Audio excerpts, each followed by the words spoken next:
Daily Blast Live. We're talking about what you're talking about. Real, honest, entertaining, live.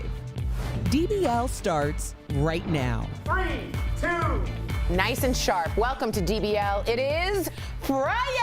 Yes. Feels good. Doesn't it feel good? I don't think I've heard that in a couple, more than a couple months, maybe 3 or 4 months. It feels good. I'm gonna start calling you on Friday. That. Yes, I need it. Just Everyone does. Everyone does. Welcome. It's Friday, December 18th. I'm Tori here with Al and Erica, the beautiful Lindsay, joining us from home. It's Friday, Lindsay. How you feeling? With that Erica energy, I'm all good now. I'm ready to go.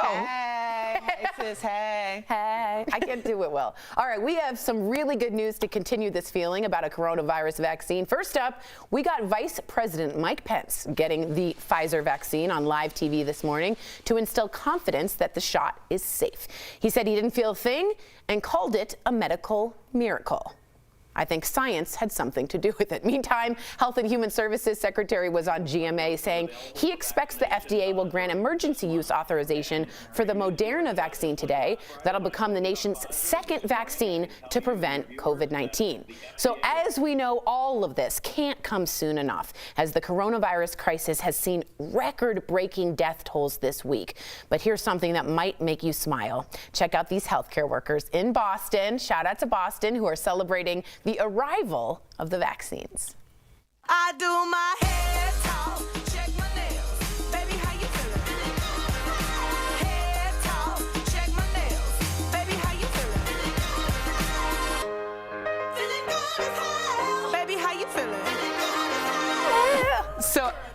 saw this yesterday on Oprah Magazine's Instagram, and I was like, look at Blue Suit. Can we pull this up? So Blue Suit was like, dance. I'm Justin Timberlake, so y'all stay in sync, okay? Look at this. He's like in administration, and he's killing it. That guy's amazing. I mean, I know a lot of doctors. I was pre-med, so a lot of my friends finished and didn't go into stand-up comedy. And I'm sitting here thinking about my buddy Audley, who's a surgeon. He is a world-class dancer. He's Jamaican, so he can dance any kind of music. And it's so weird. Remember the doctors we saw that could sing, the one that sang at the piano? Oh, yeah. Yeah, like it's so interesting. It seems like a lot of doctors also have this weird performative nature to them too. I don't know, it's just a weird thing. Surgeons especially, because surgeons have to have a very high confidence, and there's this sense of like, because they play God a lot of the time, and I think they're like. Tell everybody what you said your surgeon friend plays when he does surgery, because they all have different soundtracks when they play. They can play in the operating room. He plays Pitbull. I don't know why. Wow. I know, Lindsay, how weird about that. What did you see what did you think when you saw the dancing doctors and nurses? Wasn't it exciting? Well, first of all, I thought that was like a flash mob, how good they were. But I'm happy that they're able to celebrate, because it's just like, even though we're at the same time, and Dr. Coley said this earlier this week, I think we lost Lindsay for a second. It's either the song or Lindsay. It's either the song or Lindsay. You can't have both. All right. Well, we will get back to Lindsay as soon as we possibly can. But yeah, it is good to see them releasing some energy and celebrating. It's wonderful. Speaking of coronavirus, actor Kirk Cameron is protesting because he's not happy with the California governor's stay-at-home order. So the 50-year-old Growing Pains star invited a large Stop It Al crowd of maskless people to peacefully protest outside of a mall in Los Angeles. They sang Christmas carols like Jingle Bells while packed close together. Here's what he had to say, Kirk, about the protest. These are constitutionally protected rights at this time at Christmas to sing Christmas songs, to gather, to assemble, and to sing about the birth of our Savior. I think we do have Lindsay back. I just want to get to Lindsay on this. Do you think Jesus would have worn a mask? Because I do. Sorry, Lindsay. That is such a question. Yeah.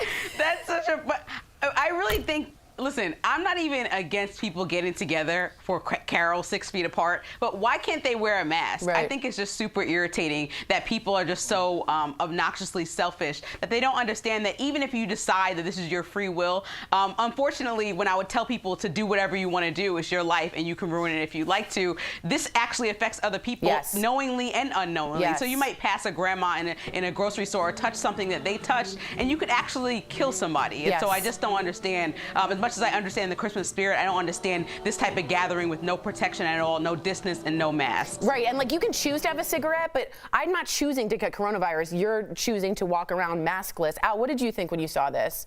Lindsay, you said something earlier this week, and it seems like you may have forgotten it. I don't have the energy for this anymore.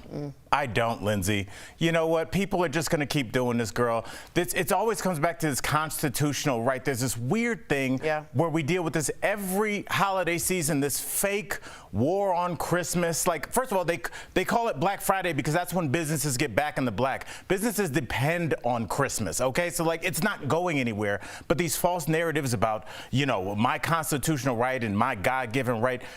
Tori, just like you have a God-given right to smoke, but you don't have a God-given right to smoke in a restaurant. Like, people don't push back on that. They don't push back on parking spaces. You should just pull up like Grand Theft Auto, park on the sidewalk, go through the building. You're in a hurry. Why are you waiting for red lights? You're in a hurry. It's you. It's all about you. So remember that when you're out today. No rules. Don't cherry pick one thing off of the cafeteria tray.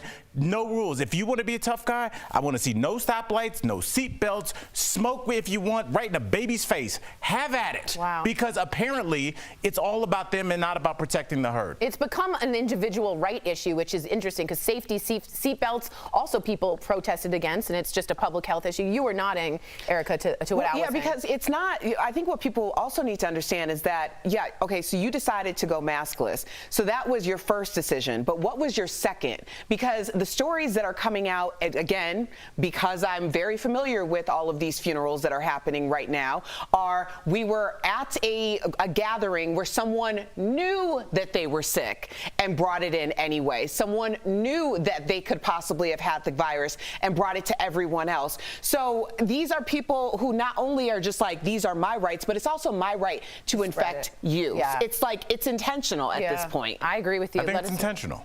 It is intentional. You go out, you get sick, and then you go to other people and give it to them? That's murder. Like, it is murder. If somebody dies because they contracted the coronavirus from you, you are a murderer. Wow. Live with that. Live with it. Wow. Let that land. Prairie. I feel it, though. Why did you have to ruin that moment? All right, we've got a couple of Christmas-themed viral videos for you. First up, a woman is awoken when an animal gets into her house and climbs into her Christmas tree in the middle of the night. At first, she thinks, oh, it's a cat. She uses a frying pan, as you see, to try to safely get it out. There's a good weapon. When that doesn't work, she turns to the spray bottle of vinegar. Finally, the animal leaps free. You ready for this? And chaos ensues. What was it? Both animals are fine, but the raccoon, it was, Oh, no. Hell no. Here we go, here we go. Let me tell you, this was my worst nightmare when I got a real tree this year. I thought that there might be an animal inside of there. Why did you think there was an animal inside of it, Lindsay? Lindsay, why did you, oh my God, is that the raccoon? On the chandelier. I'm sorry, guys. I'm like stuck watching this video so closely. I thought that because I went to that outdoor space, you know, all the trees are outside. So I thought, you know, naturally animals live in trees, and there might be one in my apartment now. And Colin was like, you're crazy. And this proves my point. Animals come to trees. Oh my God, that's terrifying. This woman is the bravest I've never woman seen I anything know. like that. What? He was on her chandelier. Okay, next up, check out this house in Houston, Texas. The homeowners had the Christmas lights synced up to some pretty cool tunes. Take a look. Hey, Mufasa. Oh my God! You better kill it! You better kill it! Show me something!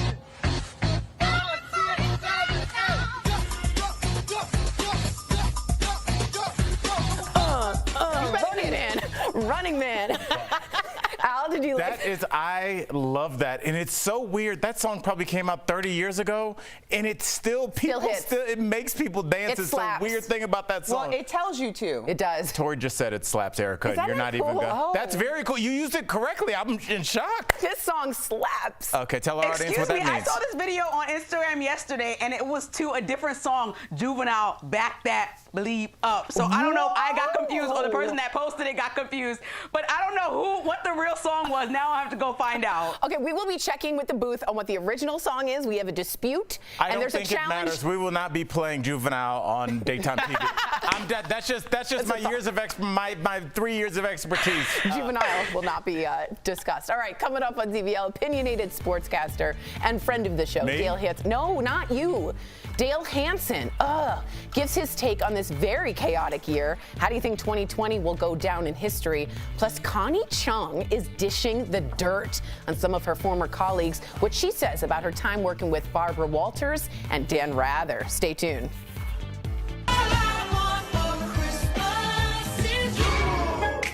Soldier Boy, tell. See yourself.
Welcome back to DBL. Connie Chung isn't holding back about what it was like working with some high-profile people. The former anchor recently dished the dirt on the Originals podcast with Andrew Goldman.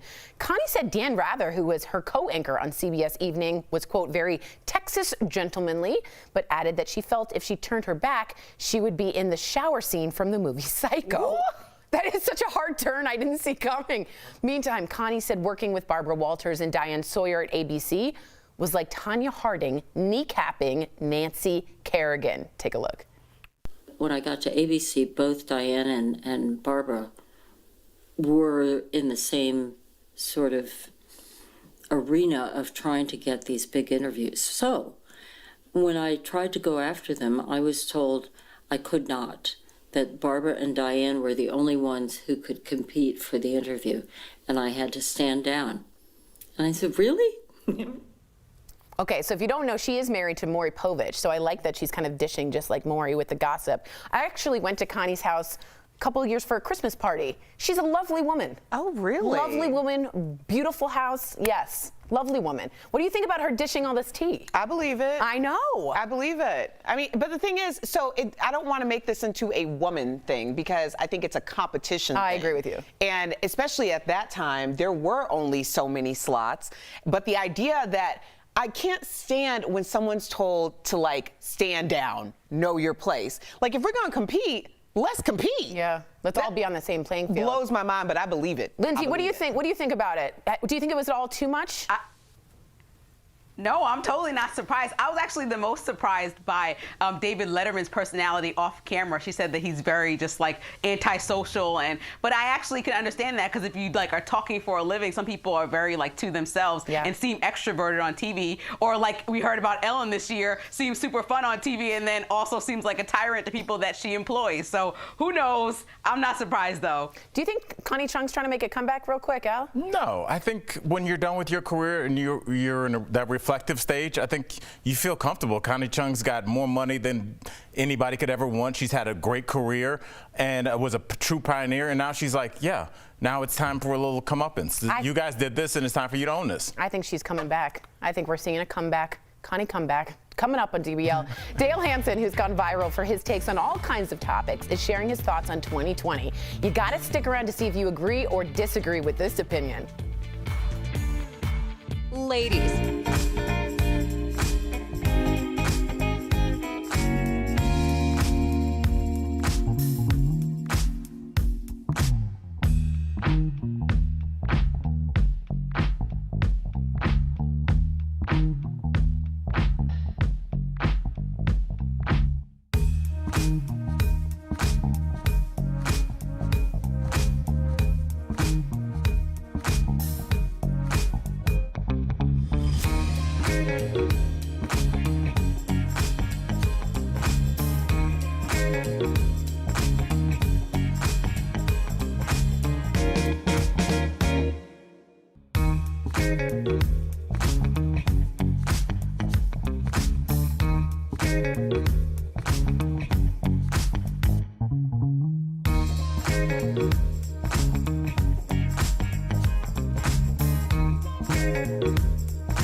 Welcome back. There's no doubt 2020 has been difficult for everyone, and there's really no better person than our friend Dale Hansen from WFAA to put this year into words.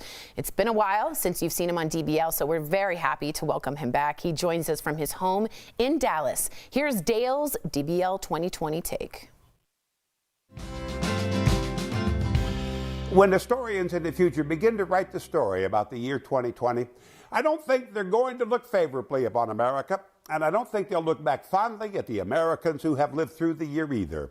If this is not the worst year America has been through, it's on a very short list. We are such a divided country.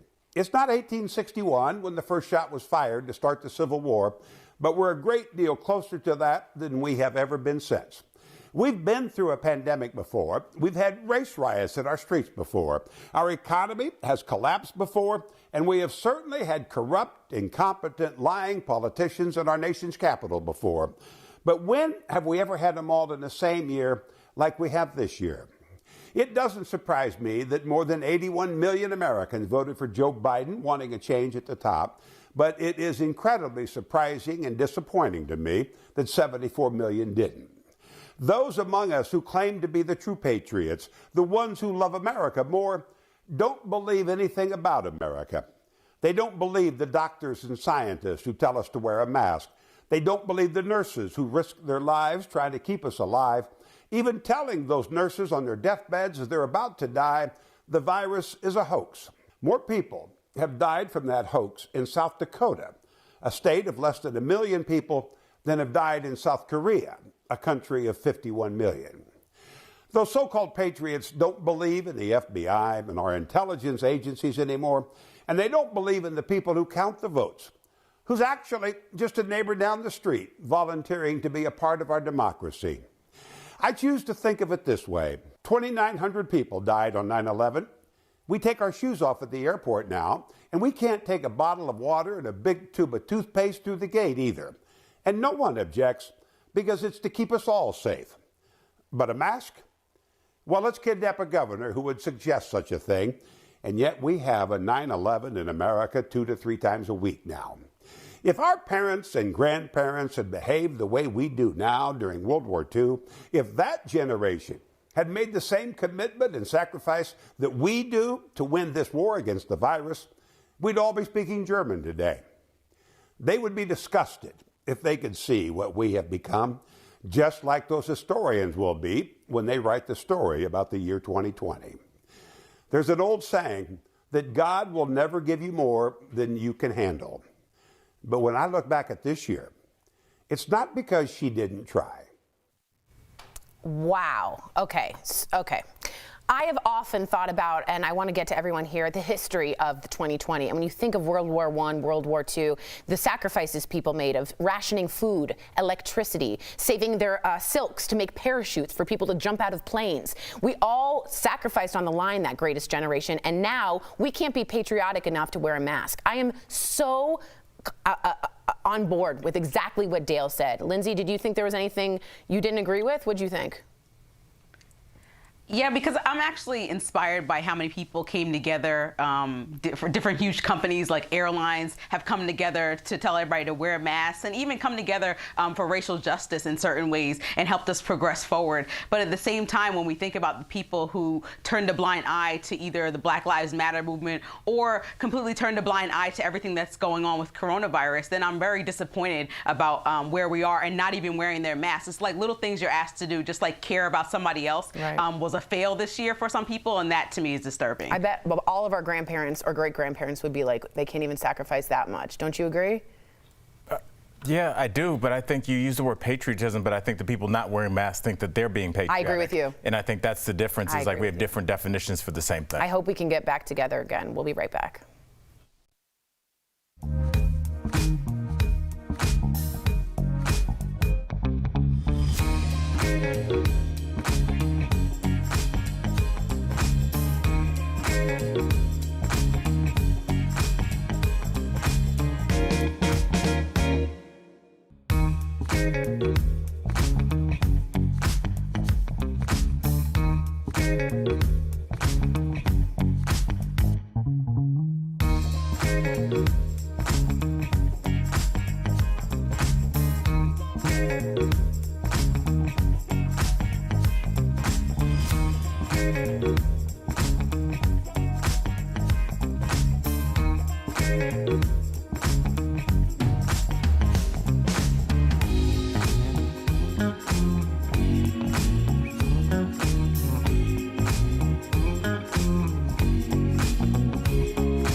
Welcome back to DBL. Whether you're driving near or far for the holidays, it's important to be prepared for whatever winter throws at you.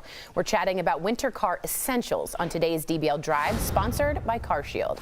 First, Windshield Fluid. It's not only keeping your windshield clear of salt, dirt, and grime, but also it prevents any fluids from freezing on the glass. Second, a power tire inflator. A sudden temperature drop can cause your tires to leak. Make sure you have an inflator on the go. That has happened to me so many times. Yeah, I didn't realize when it gets freezing like that, it almost shrinks. And lastly, most people don't think about this, but have a double or triple car charger and make sure all your devices are fully charged in case of an emergency. When it comes to driving, for peace of mind, get an auto protection plan with CarShield. CarShield protects their members from the high costs of auto repairs, so call 1-800-505-9619 for a free quote. I just want to get back really quick to the raccoon video. I just want to see that again. Can we play that raccoon video again? There's the raccoon. That is amazing. Lindsay's laughing so hard. Look at it's like Indiana Jones. The chandelier.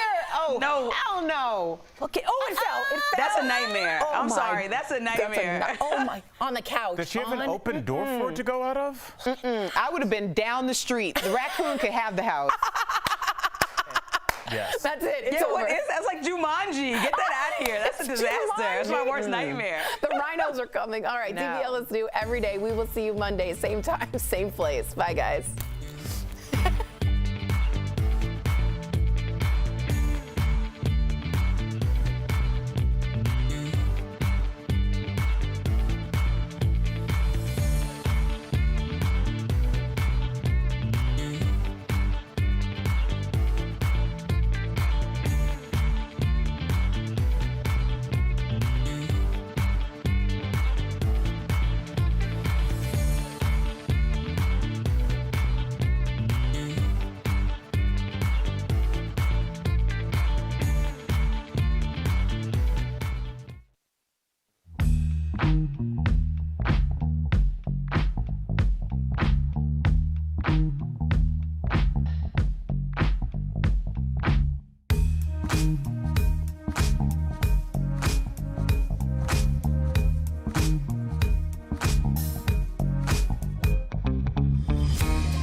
It's safe.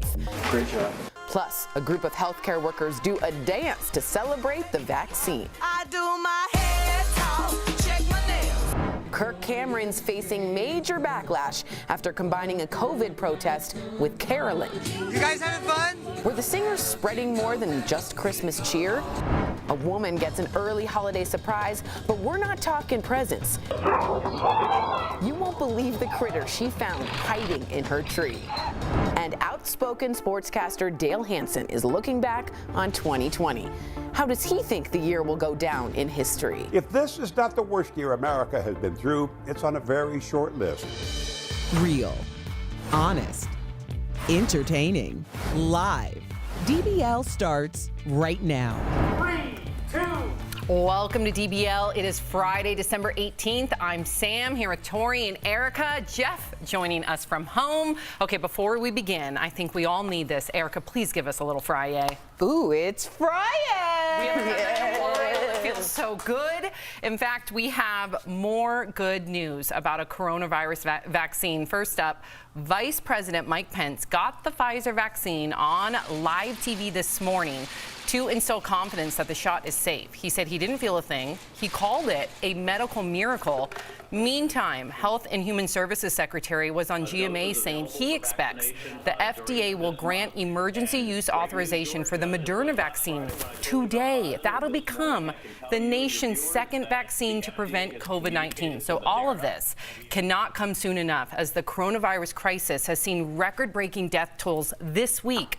But here's something that might make you smile. Check out these healthcare workers in Boston who are celebrating the arrival of the vaccines. I do my hair talk, check my nails. Baby, how you feeling? Hair talk, check my nails. Baby, how you feeling? Feeling good as hell. Baby, how you feeling? Oh, this makes me want to cry, considering that all of them have been, I mean, this has definitely had to have been the hardest year of their lives. Up close and personal, watching people die, caring for people without their loved ones to be present. And finally, they're seeing that there is an end, in sight. But in the meantime, their capacity for ICU beds, 0%. Nobody can come in right now. So I know we're close to the finish line, but it's still really real for them. Yeah, I mean, this was a moment of joy and celebration while then they had to really get back to work. Yep. And every time we're having these conversations about, people getting sick, it's overloading our healthcare system. It's overloading our frontline and healthcare workers. So when you're talking about other things that are happening, because there are other diseases and people are getting sick for other reasons and they are overloaded. So it was just nice to see a moment of joy. And I just wanted to point out blue suit. Man in blue. Blue There he is. suit. I'm gonna recycle my joke, but I was like, he's Justin Timberlake and he's telling y'all to stay in sync. Amen. because he was getting it. She just mentioned NSYNC, Jeff. What did you make of this? We all know that NSYNC's a trigger word for you to. I love the comparison. I didn't really hear that, but let me just get this out of the way. I hate working from home. I miss you guys in the studio. We miss I you hate too. it. But can we just comment on Jeff's sweater jam? Yeah, what's going on with your Christmas Is sweater that not jam? amazing? Can you stand up for us, Jeffrey? Yeah. Yeah. Beautiful, handsome. Ooh. This is for Sam. Thank you. I love that. That'll get me every time. Oh, Just do that to me in a bar, and I'm yours. Oh, that's hideous. I do want to give you. Well, here's the thing. Yes. Our wardrobe stylist is going to be mad at me because I went rogue, but I was like, you know what? It's Christmas. I'm working at home. I'm going to wear my own sweater. I'm a grown man. Who does this? You know what? The thing that people may not know about Jeff is Jeff lives for an old man sweater. He loves a cardigan. He loves that. He does. I Loves also it. want to share Love some it. more good news with our viewers. So my bubby-in-law, my husband's grandmother, his bubby. Okay, so first of all, this woman, let's show a picture of her because she's incredible. She just walked out of the hospital. You guys, she beat COVID. Yes, 94 years old. This is a woman, and this is no coincidence because this is a woman that survived the Holocaust. Her entire family, God rest their souls, died in Poland during the Holocaust. She's Jewish. She survived it at 16 years old. She escaped. And then here she is again. She survived COVID. So we love you, Bubby. We're so proud of you. That's Mark with his bubby. I'm going to cry right now. And I just want to say, you know what? I can't formulate my words right now. But you know what, Sam? That's why people danced. Because words weren't enough. that is so beautiful, Tori. I'm not going to dance. You don't want to see me dance, but you are the strongest woman that we know, Bubby, and we are happy for you. Okay, so speaking of COVID, actor Kirk Cameron is protesting because he's not happy with the California governor's stay-at-home order. So the 50-year-old Growing Pains star invited a large crowd of maskless people to peacefully protest outside of a mall in LA. They sang Christmas carols like Jingle Bells. They were packed closely together, as you can see. Here's what he said about that protest. We're going to be celebrating our God-given liberties, our constitutionally protected rights at this time at Christmas to sing Christmas songs, to gather, to assemble, and to sing about the birth of our Savior. Sorry. The Savior is Jesus Christ. I studied the Bible. I know the Old Testament. I know the New Testament. And may I just remind you that Jesus was a healer. And your Savior would have worn a mask. And he would have been careful around people. And he would have not wanted to spread this. So when you sing those carols out loud, spreading what could be a murderous death sentence to people, I don't think you're honoring the Savior. Now, that's my own opinion. I know a lot of people disagree with me. But in this, World War II, people were rationing their electricity and butter. They're giving their silks away for parachutes. And we can't put a mask on? What happened to the greatest generation? What happened to patriotism? Tori, Jason L. just wrote in, and I just want to get in this comment just so we can have a conversation. That's what this show is about. And Jason L. just wrote, this is their constitutional right. Even though, Tori, you might not think it's patriotic, to them, it is patriotic. What would you say to that? I completely understand that you're thinking this is my individual right of freedom and privacy. It is not.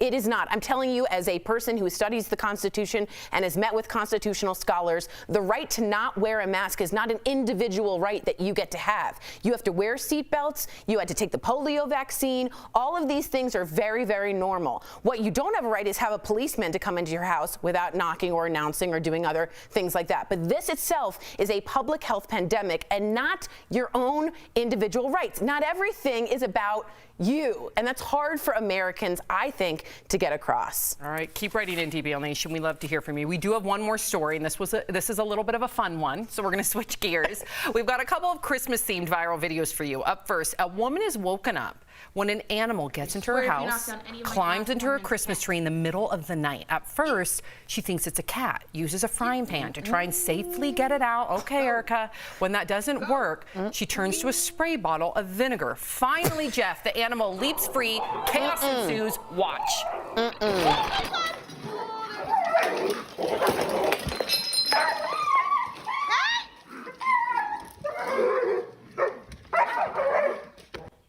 Oh, Look, my gosh. That raccoon is dangling from the chandelier. Look, he could have the whole house. house, I'd be so gone. It makes me I'd be so gone. sad. He's In case okay. you missed it. That's a raccoon. He is okay, thank goodness. He doesn't leave though so easily. He, like Erica said, ended up climbing into a light fixture. She says the critter he can hung have out it. there for 30 minutes while she tried to use a broom to get it free.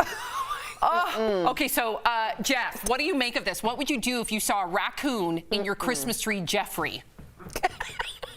It would be time to move. I'd have to move what out Erica and leave everything. Thank you. Let it go wild. I get crazy when there's a moth in my house. I react like she reacted with a raccoon. So if there was a raccoon in here, I got a neighbor across the street that I brought a bottle of wine to. I know exactly who to go to. He's the guy who comes in here and gets animals and snakes and big spiders. He's my man. Rich, what's up, buddy? Poor raccoon. Okay, Erica, we No. have another one. Are you ready for this one? Next up, check out this house in Houston, Texas. The homeowner has the Christmas lights synced up to some pretty cool tunes. Watch. Hey, Mufasa. Oh my God! You better kill it! You better kill it! Show me something! Oh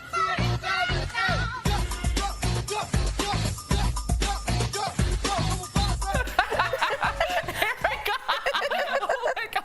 Erica, I wish they could have seen you from my angle because Erica had the hip thrust. She had it all going on. It was like, You guys, that's the song that comes on. They're telling you what to do. They said everybody dance now. they're not I'm just asking. dancing. Yeah. They're telling now. Do it. Erica, what did you think of that? And then go back to the raccoon too, because I know you had a very, very visceral reaction. Yeah, because I don't play with wild animals, okay? And raccoons are vicious. Yeah. That woman is the bravest woman I know. I don't know how she fought for her home, but I'm going to tell you, that home would be owned by the raccoon if that was my house, because I would be so far gone. I don't play. I do Erica, not they're play. gangster. I told you what happened like a few weeks ago when our dog went out to go to the bathroom in the middle of the night and we spotted a couple of raccoons in the tree. So we didn't want to do anything bad, but we had to get the raccoons out so my dog could go to the bathroom. We sprayed the raccoons with water. They puffed up. They didn't care. They were like, They give puffed? it to us. Give it to us. They just puffed. They puffed, stood fast, did not move. They were drenched. They didn't care. Wow. I turned country. They puffed? They puffed. Coming up on DBL, a new survey reveals some of the most common setbacks and successes that people had during this crazy year that is 2020.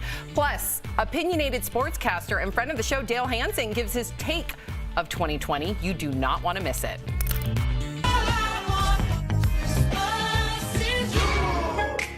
Soulja Boy, tell me. Soulja Boy, I've been it. Why me?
Welcome back to DBL. So I think we can all agree 2020 has not been easy, but is it America's toughest year yet? A new survey is out with how Americans are feeling about the past year. 65% of people said they had a personal crisis at some point in 2020.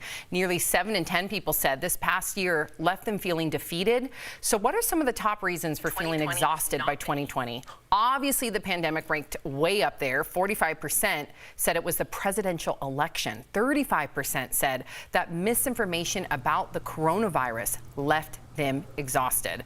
Okay, so let's go around the horn. How did, well, first and foremost, please also write in DBL Nation, how did 2020 make you feel? Erica, was there anything about 2020, one particular moment that you felt completely drained you or left you feeling defeated, hopeless? You know, 2020 was exhausting for a lot of reasons, but there was a lot of there was good things and bad things when we started talking about the Black Lives Matter movement. Yeah. That came with a lot of pressure. I don't feel like I got to process what we were even talking about until really recently. So that was very tough to manage that. I've never been in this situation before where you have to do that so publicly. Yeah, and there were, you know, to your point, there were a lot of silver linings despite, you know, Jeff, despite a lot of hardship, you know, the response to the Black Lives Matter movement, a silver lining. A lot of people, even though they had setbacks, they had successes, and we have to focus on those too. Yeah, I mean, I don't like these surveys that just focus on the negative side of things, right, Sam? Why don't we say what we're thankful for? It's the end of the year. It's been a tough year for everybody. I'm not trying to dismiss things that happened, people that passed away. But what about all the great things for people who are left here? People have to move on to 2021. How about my family is healthy? How about that? How about this great house? How about your job? How about something little as your pet? Whatever it may be grateful for something in your life. Don't worry about what you don't have. Worry about what you have right now.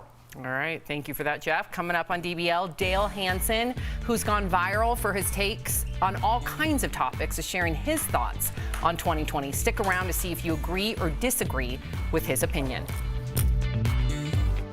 Ladies, what's the birth?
There's no doubt 2020 has been difficult for everyone, and there's really no better person than our friend Dale Hansen from WFAA to put this year into words. It's been a while since you've seen him on DBL, so we're happy to welcome him back. He joins us from his home in Dallas. Here is Dale's DBL Take. When historians in the future begin to write the story about the year 2020, I don't think they're going to look favorably upon America, and I don't think they'll look back fondly at the Americans who have lived through the year either. If this is not the worst year America has been through, it's on a very short list.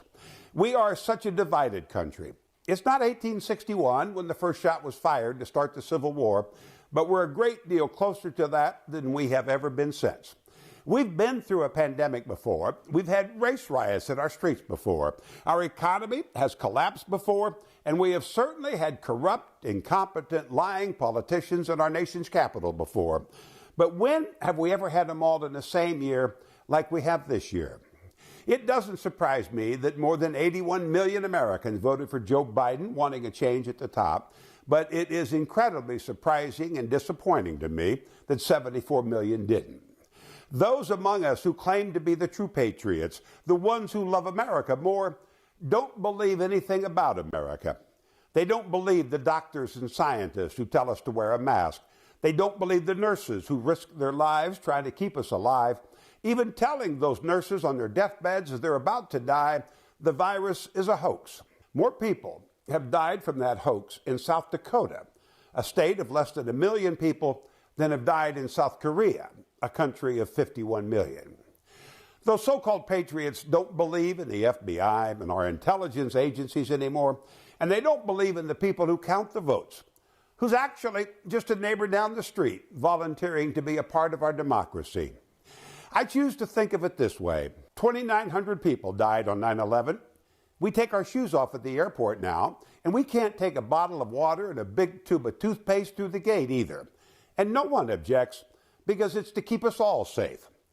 But a mask? Well, let's kidnap a governor who would suggest such a thing, and yet we have a 9/11 in America 2 to 3 times a week now. If our parents and grandparents had behaved the way we do now during World War II, if that generation had made the same commitment and sacrifice that we do to win this war against the virus, we'd all be speaking German today. They would be disgusted if they could see what we have become, just like those historians will be when they write the story about the year 2020. There's an old saying that God will never give you more than you can handle. But when I look back at this year, it's not because she didn't try. Wow, I just got chills. Jeff, you always speak and say it like it is. You don't hold back whether someone agrees with your opinion or not. You share that with Dale. What did you think about Dale's DBL take?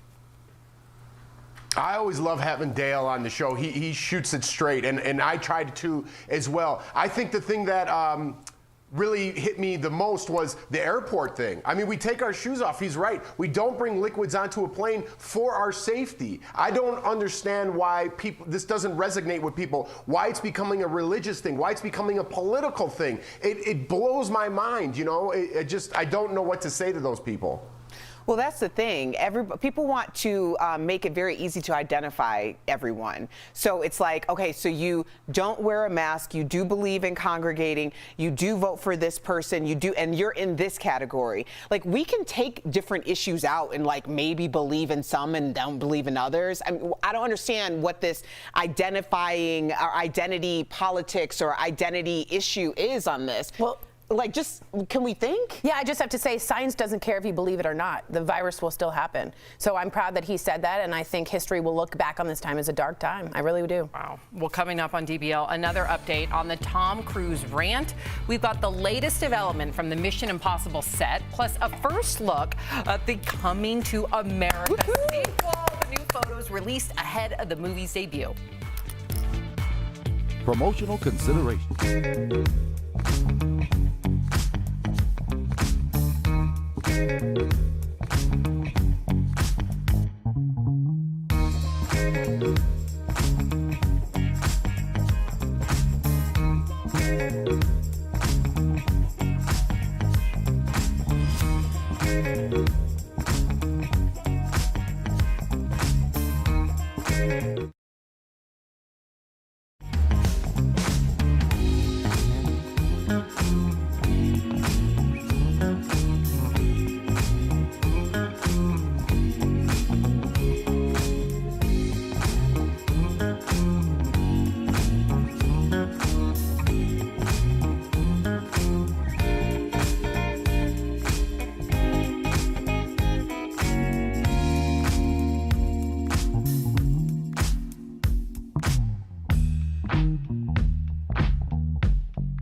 Welcome back to DBL. We love sharing your comments. Tori, what do we have? Well, John says, I don't agree with Dale in everything he said, but I still appreciate his opinion. And we were sort of speaking back here saying it's interesting to see a white male from Texas speak like that. And I think that's important to point out. Sherry says, I love Dale. Betty says Dale's definitely a straight shooter. Jennifer from Facebook says he does not get to speak for all Republicans and how we feel. I believe this is Kirk Cameron. Just because I support Trump does not mean I do not wear a mask and think COVID is a hoax. But I do believe the media embellishes a lot and the numbers are not telling the true story. And tell that to Erica and her father, right? Yeah, you know, people are still not wearing masks, contracting COVID, and then going to innocent people's homes. So that's murder, just so you know. And remember to watch DBL on Facebook or YouTube. You can chat with other viewers and with the host during the commercials. We'll read your comments on TV just like we did. It's your chance to be part of our panel. And if you're sticking around, here's what's coming up. Connie Chung dishes the dirt on some of her former colleagues, what she says about her time working with Barbara Walters and Dan Rather. Plus, actor Kirk Cameron is getting backlash for leading a protest of carolers. We'll tell you why they were marching and singing. DBL's new Every Day. We'll be right back.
Daily Blast Live. We're talking about what you're talking about.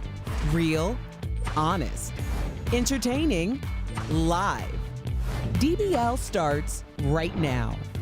Welcome to DBL. I'm Sam, here with Tori and Erica. Jeff joining us from home. Let's get right to it. So Connie Chung is spilling the tea on what it was like working with some high-profile people. The former anchor recently dished the dirt on the Originals podcast with Andrew Goldman. Connie said Dan Rather, who is her co-anchor on CBS Evening News, was, quote, very Texas gentlemanly, but added that she felt if she turned her back, she would be in the shower scene from the movie Psycho. Wow. Whoa. Meantime, Connie said working with Barbara Walters and Diane Sawyer, ABC, was like Tanya Harding kneecapping Nancy Kerrigan. Listen. When I got to ABC, both Diane and Barbara were in the same sort of arena of trying to get these big interviews. So when I tried to go after them, I was told I could not, that Barbara and Diane were the only ones who could compete for the interview, and I had to stand down. And I said, really? Whoa! Okay, so Connie, have you ever worked with anyone that wanted to take you out, Erica? Yeah. Yeah. I feel like this is personal for Erica. Yeah, I don't know what. I'm very much don't start none, won't be none. I just want to have an opportunity like everybody else has an opportunity. I want to be able to compete. I don't even want it for free. I actually get more satisfaction by beating you, not by just getting it. That's my whole reason to be on this earth. Like, just be the best I can possibly be, and if it's not for me, then it's not for me. I have to be okay with that. And people love to drink that haterade. Tori, has that happened to you? Yeah, and to be super honest, I'm a very friendly, seemingly easygoing, and I get real competitive real fast. And I'm talking like at the audition, I kind of knew Sam was like in it already, and I would sit by her and do stretches to get like closer to her. That was weird. Yeah, it was weird. So like I get that way too. I think Connie Chung's trying to do a little comeback. She's married to Maury Povich. She was just in The Undoing. I think she's trying to make a little name. I think she should, and I love her transparency. But Jeff, have you ever been, because many people will boil it down to women are more yes, that's fair. Cutthroat, catty. I hope that's not the case. I hope women are the ones uplifting and empowering. Oh, girl. But Jeff, have you ever been like head to head with, I guess, a male or a female colleague that has had it out for you? Well, I think everywhere you go, right? No matter what, our show to whatever, company's working right now, there's a hierarchy, right? And you kind of got to find your place in that hierarchy. There's always going to be somebody better than you. There's always going to be somebody better than you. But of course, I want to be the best at everything I do, whether it be this job or if I'm playing a board game, right? So I get the hierarchy thing. I get why Connie Chung felt like she was left out, but that doesn't mean you should slander these people because maybe they were in a hierarchy above you. I don't like the mudslinging to try to get, that's what we click on nowadays. And that's why we're talking about Connie Chung right now. Say something nice about those people and put it in the news. I don't like these broad-stroked characteristics people paint on people these days. And that's the way the general public thinks they are. I think it's terrible. I understand your frustration, Jeff, but I just have to be very honest. No, she should not get on and do unicorns and fairies. The woman had to play unicorns and fairies her entire freaking career, okay? Let's just be honest. Connie Chung is a legend just like those other women, but Connie Chung was also an Asian American woman who was coming up in, the 80s and was a major minority on your television screen. So she's already played nice. Her playing nice and biting her tongue is over. She has something to say, she said it, and she didn't mince words, and she didn't leave any crumbs, and I am here for it.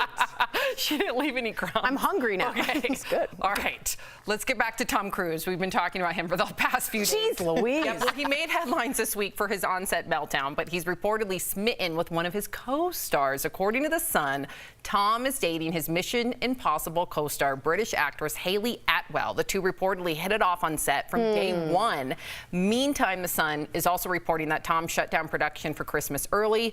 This week, Tom was recorded yelling at crew members for not following COVID-19 protocols, and 5 crew members have since quit. The paper said Tom flew on a private jet to Miami to spend Christmas with his son.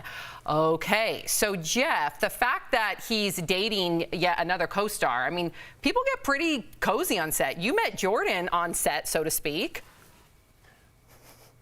Yeah, we did. It was a totally different situation, though. You But were yeah, Tom Cruise? I think people do get cozy, whether it's Dancing with the Stars or on set or something. I think spending a lot of time with someone, you build that relationship. What do you want me to talk about here? I'm not even sure. Jeff, I just want to ask you. The floor is yours. You can talk about whatever you want. You want to go? There's a hierarchy here. I don't want to overstep my bounds. I just have to say this. Tom Cruise seems to be like very particular about and almost like contractual with his, this is all in my speculation, with his love partners. Remember, like the Nicole Kidman thing was sort of like she never speaks to the sons anymore. Katie Holmes, we don't know anything about that relationship, but she will not speak about it. He doesn't see Suri anymore. And he tends to like, there's a rumor that his publicist is involved in finding the right look and person for him and might be also part of his religion. So I think there's a lot to dating Tom Cruise. It's not just like, hey, there's some feelings. I think for him, it's a whole part of the mogul empire that is Tom Cruise. How unromantic. I know. Okay. Hot. All right, so here's something to look forward to in 2021. We're getting a first look, here we go, guys, at the Coming to America sequel. The follow-up to Eddie Murphy's popular 1988 film will be on Amazon Prime Video in March of next year. Much of the original cast, like Arsenio Hall, Shari Headley, and James Earl Jones are returning. It looks like Eddie will even be reviving some old characters from the original, like, oh yeah, the guys in the barbershop. And he's bringing back his American clothes style from the first film as well. Yes. Oh my. First of all, he has not aged. We just talked about insane. this. We just talked about this. Y'all, you don't. That's not even fair. That's not even. I was gonna say Eddie Murphy looks better today. That's what she said. Than he did in 1988. Today. And he was not a bad-looking man before. Now, Jeff, you typically are not a fan of like sequels and reboots, but I know you're a huge fan of this film. So, is this one getting a pass? Oh, yeah. I mean, this is one of my top 10 favorite movies of all time. This one's definitely getting a pass because I don't know so much that they're trying to build another series off of it. We're just trying to get the same laughs and extend the same laughs. I don't consider this like a reboot type series like they do on network television. This is totally different. Maybe I'm making excuses because I love it. Well, Jeff, I just want to let you know you are invited. Al and I decided that we were going to dress up for the premiere of Coming to America. What? And yes, you know I love as our the favorite premiere, character, Erica. y'all can join. Al has like a lion pelt. He found No the joke. pelt for the king's pelt. Yeah, so everybody picks their favorite character, and even if we have to do a virtual red carpet, we are doing this Black Panther Wakanda style. We are all dressing Erica, up. I cannot wait. Well, I guess I gotta be the old Jewish guy in the Mighty's barber shop. Yes. Because I'm not going as anybody else. I'll tell you that right now.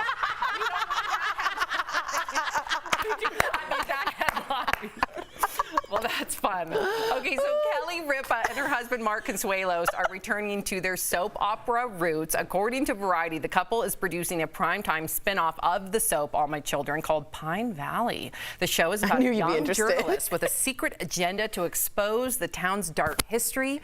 Mark and Kelly, of course, first met on the set of that soap 25 years ago.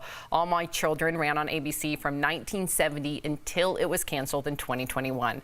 I'm loving this. I know you are. So you're a huge soap opera fan. Soap opera, Lifetime movies, anything with like this type of a vibe. Backstory vibe, all of the above. I dig it, and I can't wait to eat it up. Well, let me ask you something. I don't know about you guys, and Jeff, you can be included on this. I find those two probably the sexiest couple out there today. They still make out. And they still write, like, she writes like daddy on like him, and he's built and so is she, and I'm into it. Yeah, I don't, it's a little weird that you're that into Okay, it. so I was gonna say. However, Jeff, and Erica, if you follow either of their Instagrams, they are obsessed with one another. Love that. You can tell that they are madly in love. You can tell that their intimacy is a 10. What a weird way to do it. It's a really weird way. Sorry, Jeff. Is that weird, Jeff? Well, Tori, thanks for including me, too. I feel very honored to be included. Sorry, I was trying to. Al does it all the time. Okay. All right. Well, speaking Wow. of Speaking about the hierarchy, there it is right at work. I'm at the bottom of that totem pole. Can you say What? totem You are pole? not at the I don't even know if you bottom can say of that the. anymore. You're not at the bottom of the totem pole. There's no hierarchy here, and you're not at the bottom. Hierarchy. Can I just say that? I'm getting real frustrated. Hierarchy. We're mispronouncing it, Jeff. I didn't know. I mispronounce everything. Oh, sorry. We don't hang around with political scholars like Tori. God, where's this hatred coming from? Okay. All right, we're gonna move on. Speaking of spin-offs and sequels, Little House on the Prairie, what is coming back to TV? Entertainment Weekly is reporting that Paramount TV Studios is developing a 1-hour drama.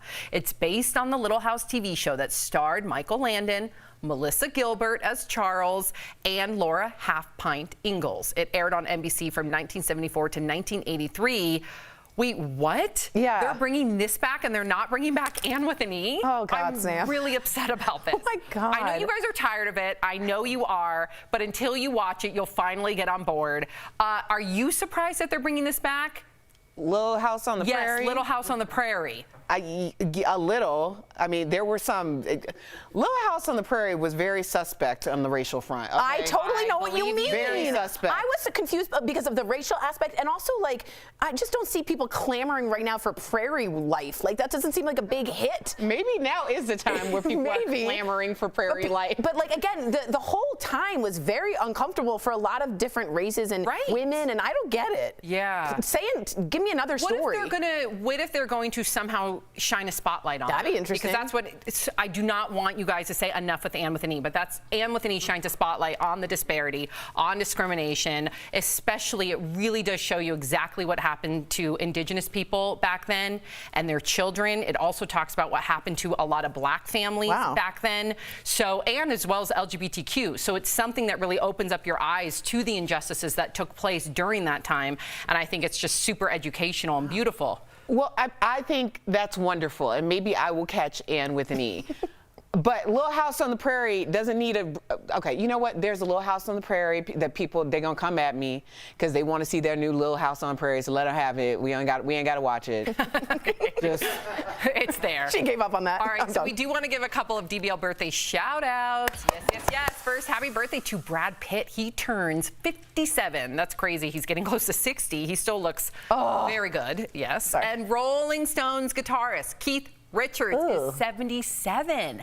Can you believe that? I feel like Keith Richards has been 77 for a long time. I said when I was like, is this his 120,000th birthday? This man has lived a million lives. I know. And he keeps on ticking. And how many people were like, you're never going to see him at past 50? And he's rocking and he's a rolling. Oh, yeah. No. I know. Are you a Keith Richards fan, Jeff? Yeah, he's good for him. High praise, high praise. He's living the dream, man. My husband and I were watching a documentary the other day, and it showed like certain like rock star guitarists, and some of them you can just tell they live and breathe. Because I know like the road and tours and all that isn't for everybody, right? And it takes a toll on people. Certain people like Keith Richards, they live for it. They want it so bad. It defines them. They want the party. They want to be on stage. They want to be in the tour van. And I don't know if he's in a tour van anymore. Well, I do want to say that Johnny Depp based Captain Jack Sparrow on Keith Richards. A mixture of him and I believe like Pepe Le Pew or some crazy cartoon. He mixed him. Yeah, that kind of like swagger, which is very uncomfortable. But Keith Richards and he became close friends. And yeah, he's that kind of like, hello, I'm Captain. That totally makes sense, and I did hear that. All right, coming up on DBL in today's Heart Threads, a tribute to healthcare workers. We hear from some of the frontline nurses on what it feels like to finally be getting the COVID vaccine. Closed captioning provided by Research.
Welcome back to DBL. Today's Heart Threads is special. It's all about thanking frontline workers.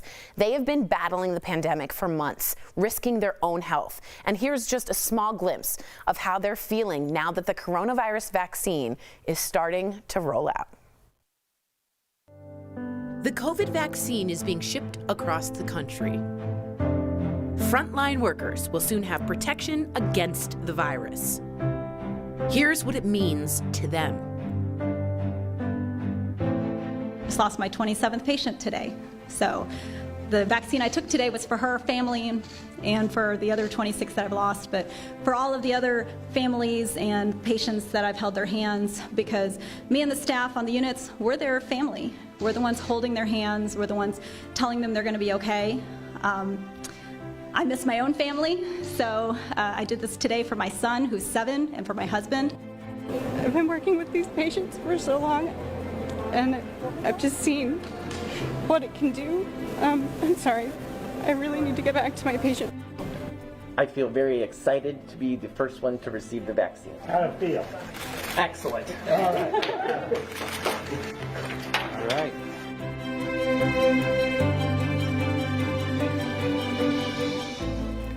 That's hard. You can't thank, and again, we love the doctors, we love the scientists, but I've been around a lot of doctors and it's the nurses, and they are the human connection. And when you can't hold your mom or dad's hand, they are the ones saying goodbye. Yeah, my sister's a nurse, and 2020 has been the hardest year of her life. And we just have to remember that those healthcare workers, one other reason to wear a mask is so we don't overrun them. Amen. They can't see that much more death. They can't hold that many more hands without family members present. They are taking on way too much. We need to also do it for them. We'll be right back. This one.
Welcome back to DBL. Whether you're driving near or far for the holidays, it's important to be prepared for whatever winter throws at you. So we're chatting about winter car essentials on today's DBL Drive, sponsored by CarShield. First, Windshield Fluid. I just did this to my car.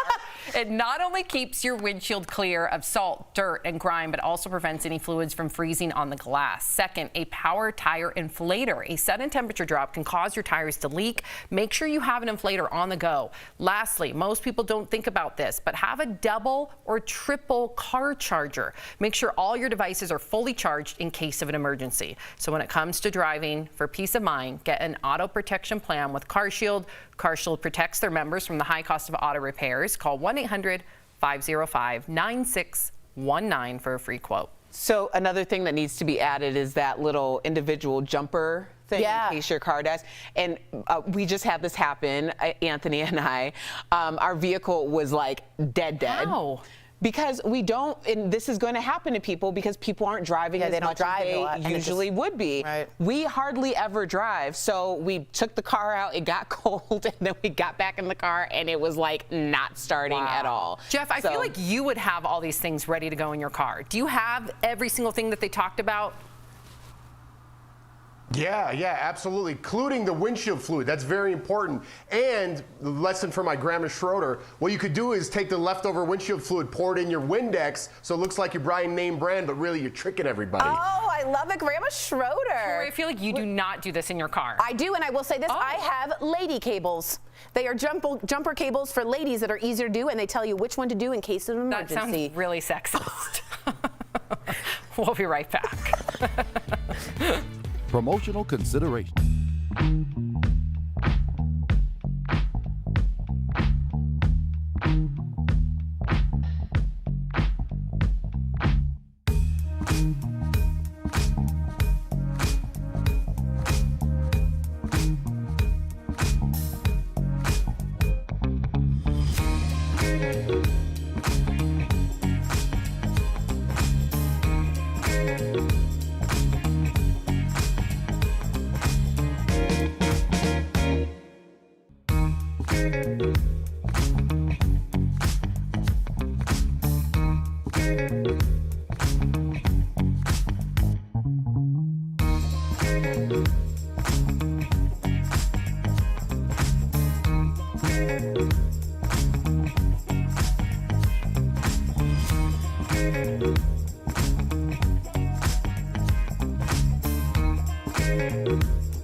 Welcome back to DBL. We love sharing your comments. Tori? All right, this is from T. Nicole Black. She wrote us on Little House on the Prairie. Are you ready for this? Little House on the Prairie comes on now on Hallmark and Up TV. I love it, and I'm black. It shows racism from way back then and also shows how living a simple life and a loving family is so important and people coming together. Many didn't have luxuries except for the Olsens, and even they lost it all. It can be eye-opening for what is happening today during COVID. Whoa. Very interesting. Wow. And then we got more. Sorry, I thought that was very interesting. Put your phone down like that was like drop the mic moment. I was very into that. We also got Dave saying, I can't wait for Coming to America sequel, obviously. Jessica says, what a sweet tribute to the frontline workers. It was sad to see them hurting. And Melissa says, of course, Tom Cruise is dating his co-star. Seems pretty typical for Hollywood. Ooh. Hey. Hot topic. Many of us come from Hollywood, and we're not like that. No, we're not. I'm kidding. Most of them are like that. DBL every day. We'll see you Monday, same time, same place. Bye, guys.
On Daily Blast Live, Vice President Mike Pence gets the coronavirus vaccine to prove it's safe.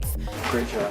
Plus, a group of healthcare workers do a dance to celebrate the vaccine. I do my hair talk, check my nails. Kirk Cameron's facing major backlash after combining a COVID protest with caroling. You guys having fun? Were the singers spreading more than just Christmas cheer? A woman gets an early holiday surprise, but we're not talking presents. You won't believe the critter she found hiding in her tree. And outspoken sportscaster Dale Hansen is looking back on 2020. How does he think the year will go down in history? If this is not the worst year America has been through, it's on a very short list. Real, honest, entertaining, live. DBL starts right now. Welcome to DBL. It is Friday, December 18th. I'm Sam here with Tori and Erica. Jeff joining us from home. Okay, before we begin, I think we all need this. Erica, please give us a little Friday. Ooh, it's Friday! We haven't had that in a while. It feels so good. In fact, we have more good news about a coronavirus vaccine. First up, Vice President Mike Pence got the Pfizer vaccine on live TV this morning to instill confidence that the shot is safe. He said he didn't feel a thing. He called it a medical miracle. Meantime, Health and Human Services Secretary was on GMA saying he expects the FDA will grant emergency use authorization for the Moderna vaccine today. That'll become the nation's second vaccine to prevent COVID-19. So all of this cannot come soon enough, as the coronavirus crisis has seen record-breaking death tolls this week. But here's something that might make you smile. Check out these healthcare workers in Boston who are celebrating the arrival of the vaccines. I do my hair talk, check my nails. Baby, how you feeling? Hair talk, check my nails. Baby, how you feeling? Feeling good as hell. Baby, how you feeling? Oh, this makes me want to cry, considering that all of them have been, I mean, this has definitely had to have been the hardest year of their lives. Up close and personal, watching people die, caring for people without their loved ones to be present. And finally, they're seeing that there is an end, in sight. But in the meantime, their capacity for ICU beds, 0%. Nobody can come in right now. So I know we're close to the finish line, but it's still really real for them. Yeah, I mean, this was a moment of joy and celebration while then they had to really get back to work. Yep. And every time we're having these conversations about, people getting sick, it's overloading our healthcare system. It's overloading our frontline and healthcare workers. So when you're talking about other things that are happening, because there are other diseases and people are getting sick for other reasons and they are overloaded. So it was just nice to see a moment of joy. And I just wanted to point out blue suit. Man in blue. Blue There he is. suit. I'm gonna recycle my joke, but I was like, he's Justin Timberlake and he's telling y'all to stay in sync. Amen. Because he was getting it. She just mentioned NSYNC, Jeff. What did you make of this? We all know that NSYNC's a trigger word for you to. I love the comparison. I didn't really hear that, but let me just get this out of the way. I hate working from home. I miss you guys in the studio. We miss I you hate too. it. But can we just comment on Jeff's sweater jam? Yeah, what's going on with your Christmas Is sweater that not jam? amazing? Can you stand up for us, Jeffrey? Yeah. Yeah. Beautiful, handsome. Ooh. This is for Sam. Thank you. I love that move. That'll get me every time. Oh, Just do that to me in a bar and I'm yours. Oh, that's hideous. I do want to give you. Well, here's the thing. Yes. Our wardrobe stylist is going to be mad at me because I went rogue, but I was like, you know what? It's Christmas. I'm working at home. I'm going to wear my own sweater. I'm a grown man. Who does this? You know what? The thing that people may not know about Jeff is Jeff lives for an old man sweater. He loves a cardigan. He loves that. He does. I Loves also it. want to share Love some it. more good news with our viewers. So my bubby-in-law, my husband's grandmother, his bubby. Okay, so first of all, this woman, let's show a picture of her because she's incredible. She just walked out of the hospital. You guys, she beat COVID. Yes, Sam. 94 years old. This is a woman, and this is no coincidence because this is a woman that survived the Holocaust. Her entire family, God rest their souls, died in Poland during the Holocaust. She's Jewish. She survived it at 16 years old. She escaped. And then here she is again, She survived COVID. So we love you, Bubby. We're so proud of you. That's Mark with his Bubby. I'm gonna cry right now. And I just want to say, you know what? I can't formulate my words right now, but you know what, Sam? That's why people danced. Because words weren't enough. That is so beautiful, Tori. I'm not going to dance. You don't want to see me dance, but you are the strongest woman that we know, Bubby, and we are happy for you. Okay, so speaking of COVID, actor Kirk Cameron is protesting because he's not happy with the California governor's stay-at-home order. So the 50-year-old Growing Pains star invited a large crowd of maskless people to peacefully protest outside of a mall in LA. They sang Christmas carols like Jingle Bells. They were packed closely together, as you can see. Here's what he said about that protest. We're going to be celebrating our God-given liberties, our constitutionally protected rights at this time at Christmas to sing Christmas songs, to gather, to assemble, and to sing about the birth of our Savior. Sorry. The Savior is Jesus Christ. I studied the Bible. I know the Old Testament. I know the New Testament. And may I just remind you that Jesus was a healer. And your Savior would have worn a mask. And he would have been careful around people. And he would have not wanted to spread this. So when you sing those carols out loud, spreading what could be a murderous death sentence to people, I don't think you're honoring the Savior. Now, that's my own opinion. I know a lot of people disagree with me.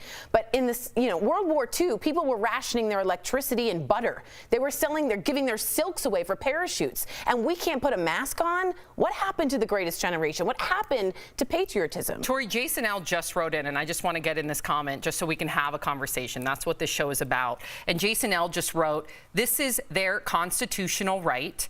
Even though, Tori, you might not think it's patriotic, to them, it is patriotic. What would you say to that? I completely understand that you're thinking this is my individual right of freedom and privacy. It is not.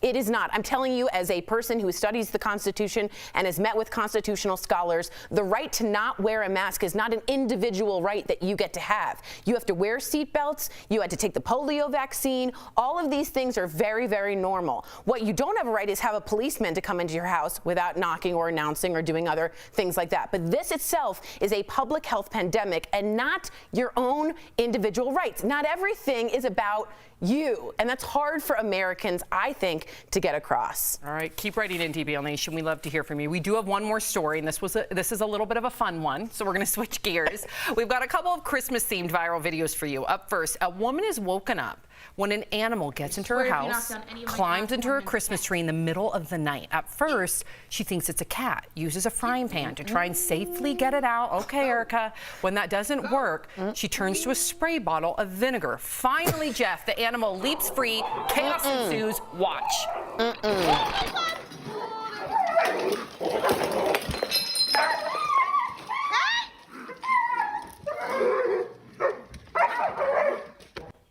Oh, look, my gosh, that raccoon is dangling from the chandelier. Look, he could have the whole house. I'd be so gone. Makes me I'd be so gone. He's okay. Missed it. That's a raccoon. He is okay, thank goodness. He doesn't leave though so easily. He, like Erica said, ended up climbing into a light fixture. She says the critter hung out there for 30 minutes while she tried to use a broom to get it free. Okay, so Jeff, what do you make of this? What would you do if you saw a raccoon in your Christmas tree, Jeffrey? It would be time to move. I'd have to move out and leave everything. Thank you. Let it go wild. I get crazy when there's a moth in my house. I react like she reacted with a raccoon. So if there was a raccoon in here, I got a neighbor across the street that I brought a bottle of wine to. I know exactly who to go to. He's the guy who comes in here and gets animals and snakes and big spiders. He's my man. Rich, what's up, buddy? Poor raccoon. Okay, Erica, we have another one. Are you ready for this one? Next up, check out this house in Houston, Texas. The homeowner has the Christmas lights synced up to some pretty cool tunesy. Watch. Hey, Mufasa. Oh my God! You better kill it! You better kill it! Show me something!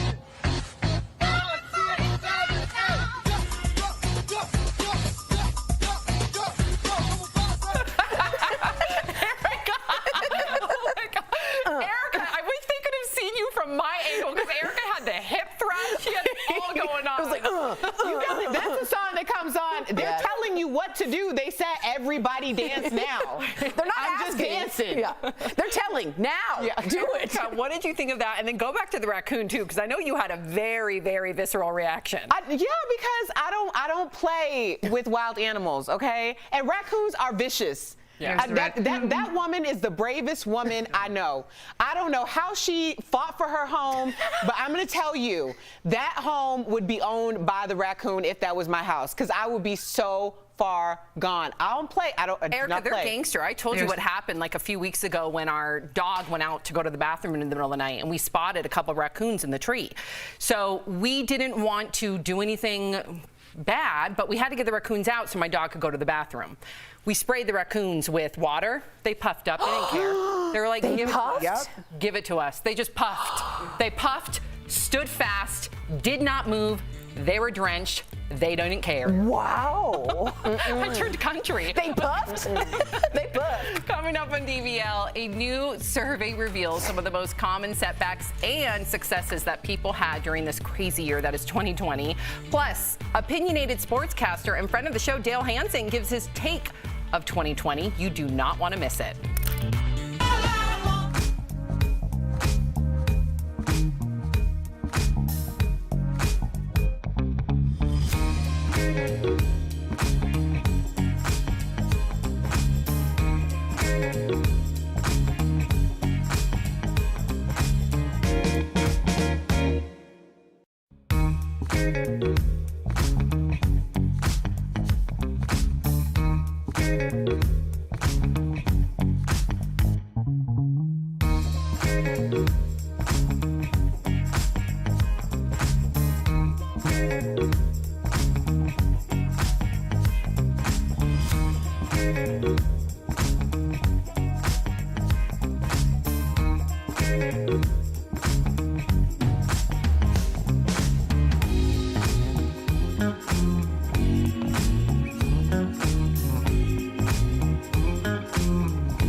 Welcome back to DBL. So I think we can all agree 2020 has not been easy, but is it America's toughest year yet? A new survey is out with how Americans are feeling about the past year. 65% of people said they had a personal crisis at some point in 2020.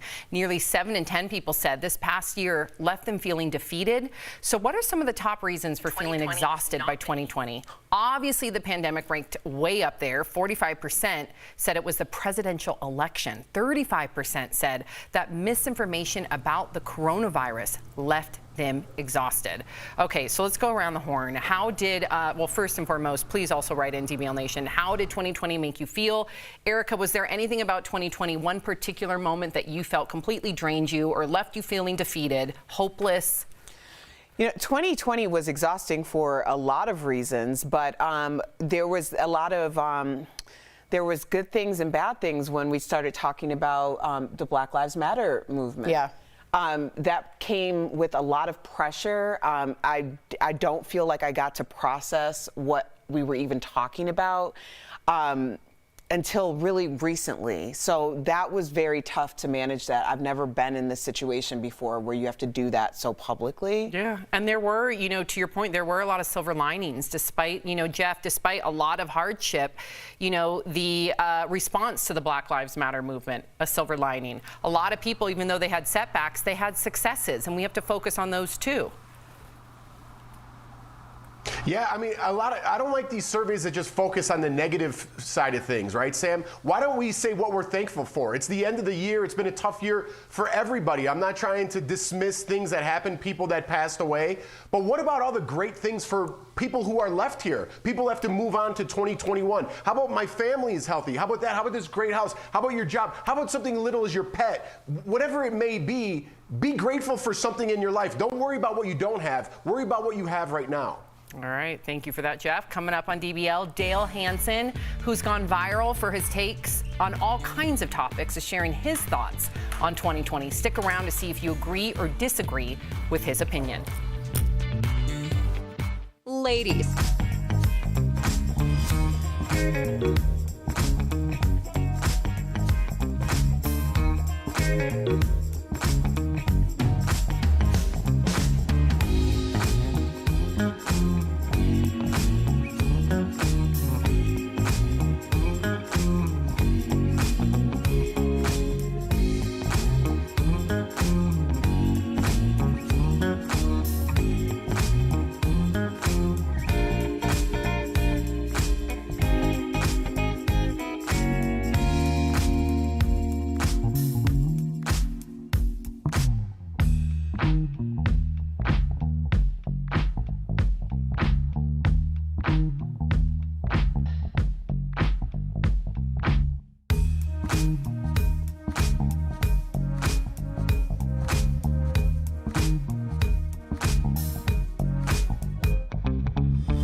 Welcome back. There's no doubt 2020 has been difficult for everyone, and there's really no better person than our friend Dale Hansen from WFAA to put this year into words. It's been a while since you've seen him on DBL, so we're happy to welcome him back. He joins us from his home in Dallas. Here is Dale's DBL Take. When historians in the future begin to write the story about the year 2020, I don't think they're going to look favorably upon America, and I don't think they'll look back fondly at the Americans who have lived through the year either. If this is not the worst year America has been through, it's on a very short list. We are such a divided country. It's not 1861 when the first shot was fired to start the Civil War, but we're a great deal closer to that than we have ever been since. We've been through a pandemic before. We've had race riots in our streets before. Our economy has collapsed before, and we have certainly had corrupt, incompetent, lying politicians in our nation's capital before. But when have we ever had them all in the same year like we have this year? It doesn't surprise me that more than 81 million Americans voted for Joe Biden, wanting a change at the top. But it is incredibly surprising and disappointing to me that 74 million didn't.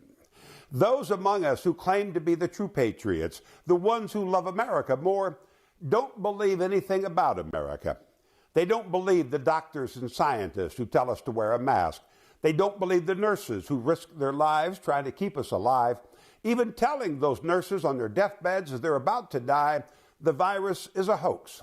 More people have died from that hoax in South Dakota, a state of less than 1 million people, than have died in South Korea, a country of 51 million. Those so-called patriots don't believe in the FBI and our intelligence agencies anymore, and they don't believe in the people who count the votes, who's actually just a neighbor down the street volunteering to be a part of our democracy. I choose to think of it this way. 2,900 people died on 9/11. We take our shoes off at the airport now, and we can't take a bottle of water and a big tube of toothpaste through the gate either. And no one objects because it's to keep us all safe. But a mask?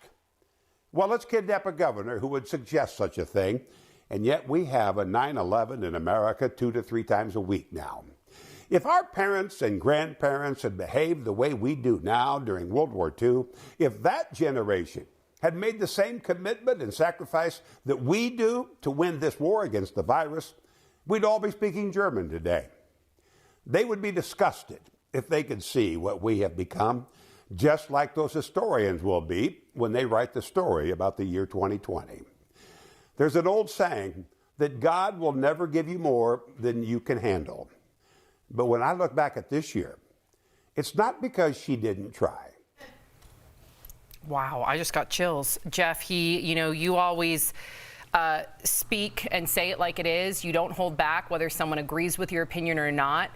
You share that with Dale. What did you think about Dale's DBL take?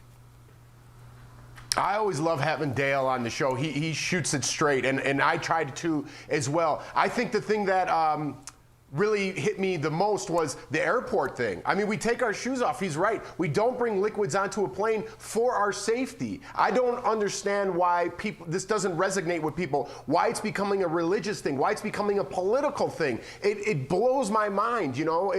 I don't know what to say to those people. Well, that's the thing.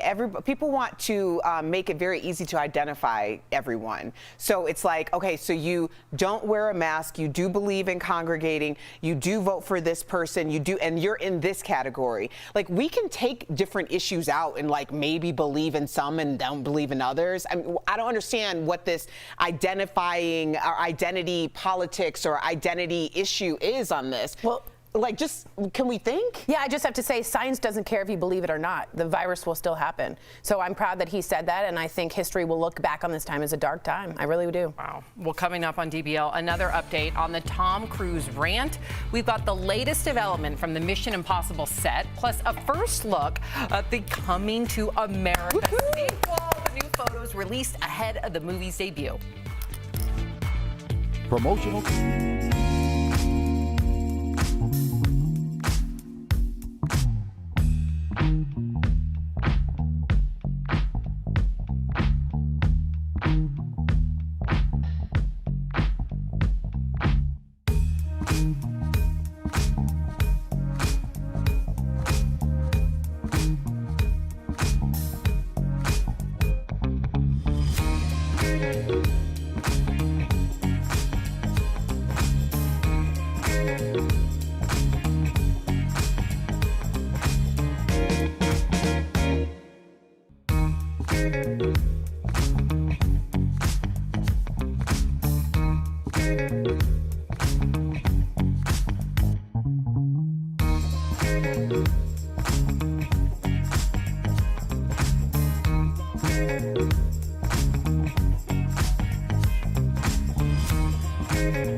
Welcome back to DBL. We love sharing your comments. Tori, what do we have? Well, John says, I don't agree with Dale in everything he said, but I still appreciate his opinion. And we were sort of speaking back here saying it's interesting to see a white male from Texas speak like that. And I think that's important to point out. Sherry says, I love Dale.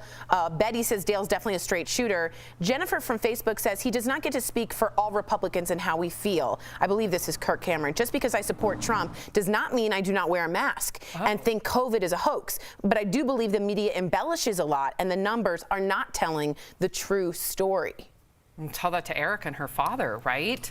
Yeah, you know, people are still not wearing masks, contracting COVID, and then going to innocent people's homes. So that's murder, just so you know. And remember to watch DBL on Facebook or YouTube. You can chat with other viewers and with the host during the commercials. We'll read your comments on TV just like we did. It's your chance to be part of our panel. And if you're sticking around, here's what's coming up. Connie Chung dishes the dirt on some of her former colleagues, what she says about her time working with Barbara Walters and Dan Rather. Plus, actor Kirk Cameron is getting backlash for leading a protest of carolers. We'll tell you why they were marching and singing. DBL's new Every Day. We'll be right back.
Live, we're talking about what you're talking about.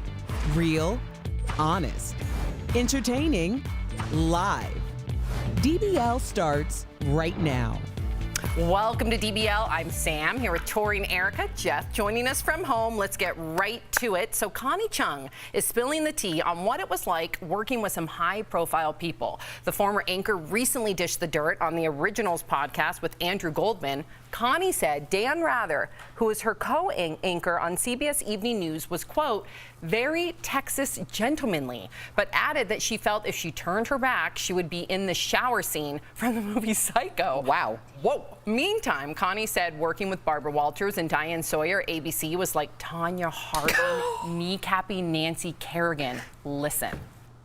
When I got to ABC, both Diane and Barbara were in the same sort of arena of trying to get these big interviews. So when I tried to go after them, I was told I could not, that Barbara and Diane were the only ones who could compete for the interview, and I had to stand down. And I said, really? Whoa! Okay, so Connie, have you ever worked with anyone that wanted to take you out, Erica? Yeah. Yeah. I feel like this is personal for Erica. Yeah, I don't know what. I'm very much don't start none, won't be none. I just want to have an opportunity like everybody else has an opportunity. I want to be able to compete. I don't even want it for free. I actually get more satisfaction by beating you, not by just getting it.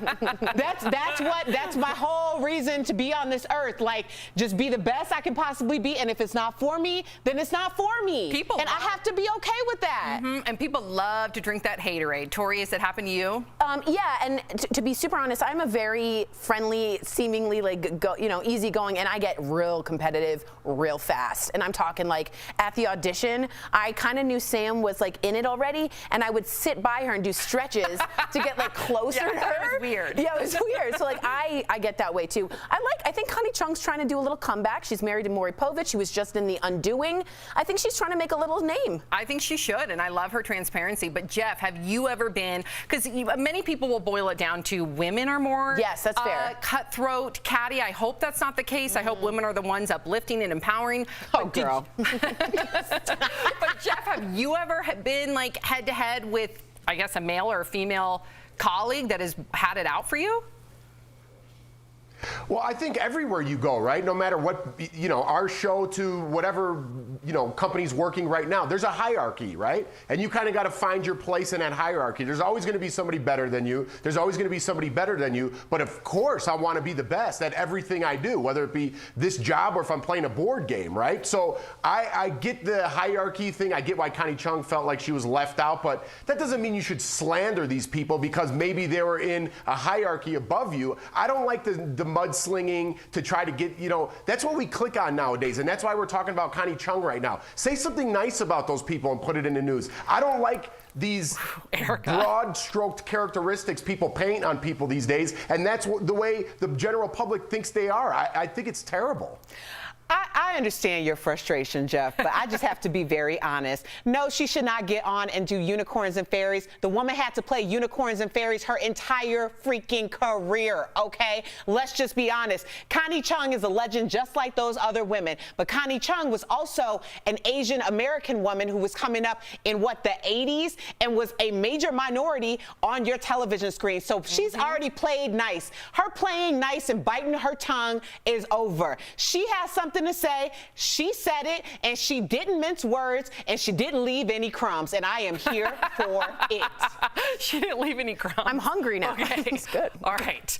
Let's get back to Tom Cruise. We've been talking about him for the past few days. Jeez Louise. Yeah, well, he made headlines this week for his on-set meltdown, but he's reportedly smitten with one of his co-stars. According to The Sun, Tom is dating his Mission Impossible co-star, British actress Hayley Atwell. The two reportedly hit it off on set from day one. Meantime, The Sun is also reporting that Tom shut down production for Christmas early. This week, Tom was recorded yelling at crew members for not following COVID-19 protocols, and 5 crew members have since quit. The paper said Tom flew on a private jet to Miami to spend Christmas with his son. Okay, so Jeff, the fact that he's dating yet another co-star, I mean, people get pretty cozy on set. You met Jordan on set, so to speak. Yeah, we did. It was a totally different situation, though. You weren't Tom Cruise? I think people do get cozy, whether it's Dancing with the Stars or on set or something. I think spending a lot of time with someone, you build that relationship. What do you want me to talk about here? I'm not even sure. Jeff, I just want to ask you. The floor is yours. You can talk about whatever you want. You want to go? There's a hierarchy here. I don't want to overstep my bounds. I just have to say this. Tom Cruise seems to be like very particular about and almost like contractual with his, this is all in my speculation, with his love partners. Remember, like the Nicole Kidman thing was sort of like she never speaks to the sons anymore. Katie Holmes, we don't know anything about that relationship, but she will not speak about it. He doesn't see Surrey anymore. And he tends to like, there's a rumor that his publicist is involved in finding the right look and person for him and might be also part of his religion. So I think there's a lot to dating Tom Cruise. It's not just like, hey, there's some feelings. I think for him, it's a whole part of the mogul empire that is Tom Cruise. How unromantic. I know. Okay. Hot. All right, so here's something to look forward to in 2021. We're getting a first look. Here we go, guys, at the Coming to America sequel. The follow-up to Eddie Murphy's popular 1988 film will be on Amazon Prime Video in March of next year. Much of the original cast, like Arsenio Hall, Shari Headley, and James Earl Jones, are returning. It looks like Eddie will even be reviving some old characters from the original, like, oh yeah, the guys in the barbershop. And he's bringing back his American clothes style from the first film as well. Yes. Oh my. First of all, he has not aged. We just talked about insane. this. We just talked about this. Y'all, you don't. That's not even fair. That's not even. I was gonna say Eddie Murphy looks better today. That's what she said. Than he did in 1988. Today. And he was not a bad-looking man before. Now, Jeff, you typically are not a fan of like sequels and reboots, but I know you're a huge fan of this film. So, is this one getting a pass? Oh, yeah. I mean, this is one of my top 10 favorite movies of all time. This one's definitely getting a pass because I don't know so much that they're trying to build another series off of it. We're just trying to get the same laughs and extend the same laughs. I don't consider this like a reboot type series like they do on network television. This is totally different. Maybe I'm making excuses because I love it. Well, Jeff, I just want to let you know, you are invited. Al and I decided that we were going to dress up for the premiere of Coming to America. What? And yes, girl, you know I love as our a good favorite premiere, character, Erica. y'all can join. Al has like a lion, the lion pelt. He found no the joke for the king's pelt. Yeah, so everybody picks their favorite character, and even if we have to do a virtual red carpet, we are doing this Black Panther Wakanda style. We are all dressing Erica, up. I cannot wait. Well, I guess I gotta be the old Jewish guy in the Yes. Mighty's barber shop. Yes. Because I'm not going as anybody else. I'll tell you that right now.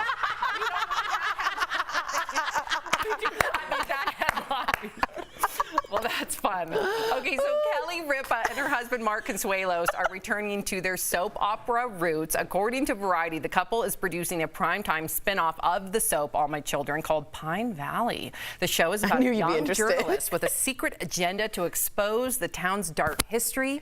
Mark and Kelly, of course, first met on the set of that soap 25 years ago. All My Children ran on ABC from 1970 until it was canceled in 2021.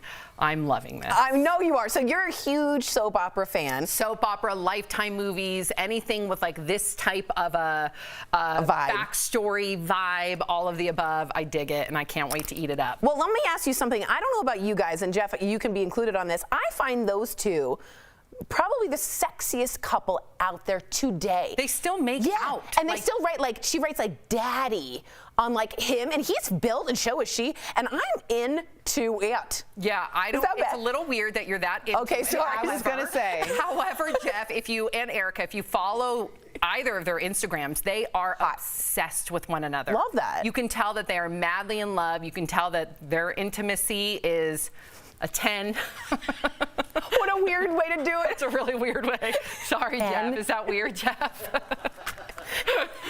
Well, Tori, thanks for including me, too. I feel very honored to be included. Sorry, I was trying to. Al does it all the time. Okay. All right. Well, speaking about the hierarchy, there it is right at work. I'm at the bottom of that totem pole. Can you say totem You are pole? not at the I don't even know if you bottom can say of that anymore. You're not at the bottom of the totem pole. There's no hierarchy here, and you're not at the bottom. Hierarchy. Can I just say that? I'm getting real frustrated. Hierarchy. We're mispronouncing it, Jeff. I didn't know. I mispronounce everything. Oh, sorry. We don't hang around with political scholars like Tori. God, where's this hatred coming from? Okay. All right, we're gonna move on. Speaking of spin-offs and sequels, Little House on the Prairie, what is coming back to TV? Entertainment Weekly is reporting that Paramount TV Studios is developing a 1-hour drama. It's based on the Little House TV show that starred Michael Landon, Melissa Gilbert as Charles, and Laura Half-Pint Ingalls. It aired on NBC from 1974 to 1983. Wait, what? Yeah. They're bringing this back and they're not bringing back Anne with an E? Oh, God, I'm Sam. really upset about this. Oh, my God. I know you guys are tired of it. I know you are. But until you watch it, you'll finally get on board. Are you surprised that they're bringing this back? Little House on the Prairie? Yes, Little House on the Prairie. A little. I mean, there were some. Little House on the Prairie was very suspect on the racial front. Okay? I totally know what you mean. Very suspect. I was confused because of the racial aspect, and also like I just don't see people clamoring right now for Prairie life. Like that doesn't seem like a big hit. Maybe now is the time where people are clamoring for Prairie life. But like again, the whole time was very uncomfortable for a lot of different races and women, and I don't get it. Yeah. Give me another story. What if they're going to somehow shine a spotlight on? That'd be them? interesting. Because that's what I do not want you guys to say enough with Anne with an E, but that's Anne with an E shines a spotlight on the disparity, on discrimination, especially it really does show you exactly what happened to Indigenous people back then and their children. It also talks about what happened to a lot of Black families back then. So, and as well as LGBTQ. So it's something that really opens up your eyes to the injustices that took place during that time. And I think it's just super educational and beautiful. Well, I think that's wonderful, and maybe I will catch Anne with an E. But Little House on the Prairie doesn't need a. Okay, you know what? There's a Little House on the Prairie that they're gonna come at me because they want to see their new Little House on the Prairie. So let them have it. We ain't got to watch it. It's there. She gave up on that. All right, so we do want to give a couple of DBL birthday shout outs. Yes. First, happy birthday to Brad Pitt. He turns 57. That's crazy. He's getting close to 60. He still looks very good. Yes. Sorry. And Rolling Stones guitarist Keith Richards is 77. Can you believe that? I feel like Keith Richards has been 77 for a long time. I said, when I was like, is this his 120,000th birthday? This man has lived a million lives. I know. And he keeps on ticking. And how many people were like, you're never going to see him at past 50? And he's rocking and he's a rolling. Oh, yeah. No. I know. Are you a Keith Richards fan, Jeff? Yeah, he's good for him. High praise, high praise. He's living the dream, man. My husband and I were watching a documentary the other day, and it showed like certain like rock star guitarists, and some of them you can just tell they live and breathe. Because I know like the road and tours and all that isn't for everybody, right? And it takes a toll on people. Certain people like Keith Richards, they live for it. They want it so bad. It defines them. They want the party. They want to be on stage. They want to be in the tour van. And I don't know if he's in a tour van anymore. Well, I do want to say that Johnny Depp based Captain Jack Sparrow on Keith Richards. A mixture of him and I believe like Pepe Le Pew or some crazy cartoon. He mixed him. Yeah, that kind of like swagger, which is very uncomfortable. But Keith Richards and he became close friends. And yeah, he's that kind of like, hello, I'm Captain. That totally makes sense, and I did hear that. All right, coming up on DBL in today's Heart Threads, a tribute to healthcare workers. We hear from some of the frontline nurses on what it feels like to finally be getting the COVID vaccine.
Welcome back to DBL. Today's Heart Threads is special. It's all about thanking frontline workers. They have been battling the pandemic for months, risking their own health. And here's just a small glimpse of how they're feeling now that the coronavirus vaccine is starting to roll out. The COVID vaccine is being shipped across the country. Frontline workers will soon have protection against the virus. Here's what it means to them. Just lost my 27th patient today. So the vaccine I took today was for her family and for the other 26 that I've lost, but for all of the other families and patients that I've held their hands, because me and the staff on the units, we're their family. We're the ones holding their hands. We're the ones telling them they're going to be okay. I miss my own family, so I did this today for my son, who's 7, and for my husband. I've been working with these patients for so long, and I've just seen what it can do. I'm sorry. I really need to get back to my patient. I feel very excited to be the first one to receive the vaccine. How do you feel? Excellent. All right.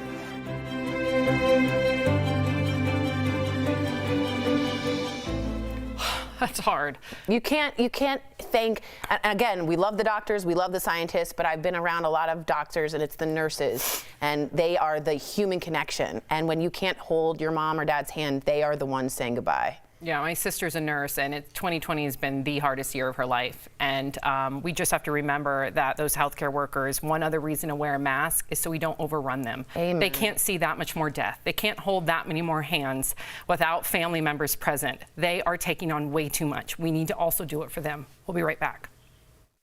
This one.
Welcome back to DBL. Whether you're driving near or far for the holidays, it's important to be prepared for whatever winter throws at you. So we're chatting about winter car essentials on today's DBL Drive, sponsored by CarShield. First, Windshield Fluid. I just did this to my car. It not only keeps your windshield clear of salt, dirt, and grime, but also prevents any fluids from freezing on the glass. Second, a power tire inflator. A sudden temperature drop can cause your tires to leak. Make sure you have an inflator on the go. Lastly, most people don't think about this, but have a double or triple car charger. Make sure all your devices are fully charged in case of an emergency. So when it comes to driving, for peace of mind, get an auto protection plan with CarShield. CarShield protects their members from the high cost of auto repairs. Call 1-800-505-9619 for a free quote. So another thing that needs to be added is that little individual jumper thing in case your car does. And we just had this happen, Anthony and I. Our vehicle was like dead. How? Because we don't, and this is going to happen to people because people aren't driving as much as they usually would be. Right. We hardly ever drive, so we took the car out, it got cold, and then we got back in the car, and it was like not starting at all. Jeff, I feel like you would have all these things ready to go in your car. Do you have every single thing that they talked about? Yeah, absolutely, including the windshield fluid. That's very important. And the lesson from my Grandma Schroeder, what you could do is take the leftover windshield fluid, pour it in your Windex, so it looks like you're buying name brand, but really you're tricking everybody. Oh, I love it, Grandma Schroeder. Prairie, I feel like you do not do this in your car. I do, and I will say this, I have lady cables. They are jumper cables for ladies that are easier to do, and they tell you which one to do in case of an emergency. That sounds really sexist. We'll be right back. Promotional consideration is brought to you by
Welcome back to DBL. We love sharing your comments. Tori. All right, this is from T. Nicole Black. She wrote us on Little House on the Prairie. Are you ready for this? Little House on the Prairie comes on now on Hallmark and Up TV. I love it, and I'm black.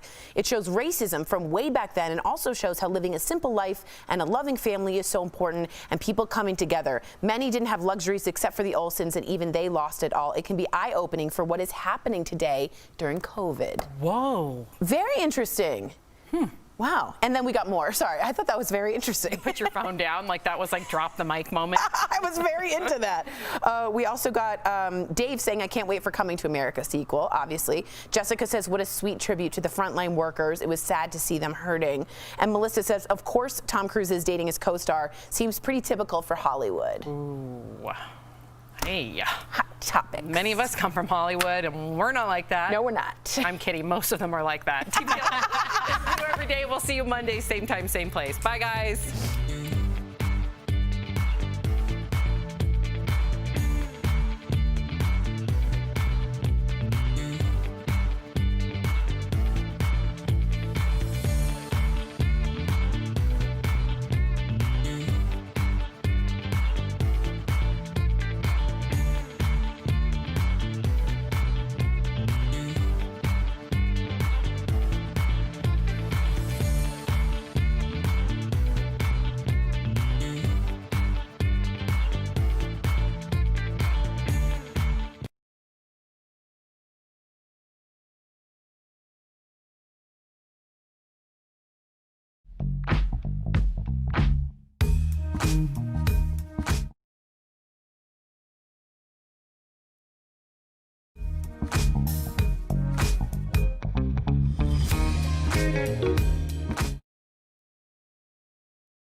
Vice President Mike Pence gets the coronavirus vaccine to prove it's safe.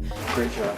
Plus, a group of healthcare workers do a dance to celebrate the vaccine. I do my hair talk, check my nails. Kirk Cameron's facing major backlash after combining a COVID protest with caroling. You guys having fun? Were the singers spreading more than just Christmas cheer?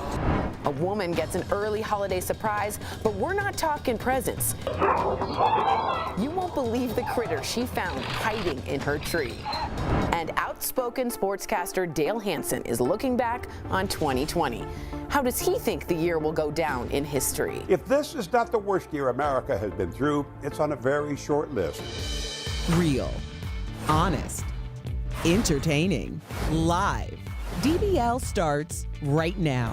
3, 2. Welcome to DBL. It is Friday, December 18th. I'm Sam here with Tori and Erica. Jeff joining us from home. Okay, before we begin, I think we all need this. Erica, please give us a little Friday. Ooh, it's Friday!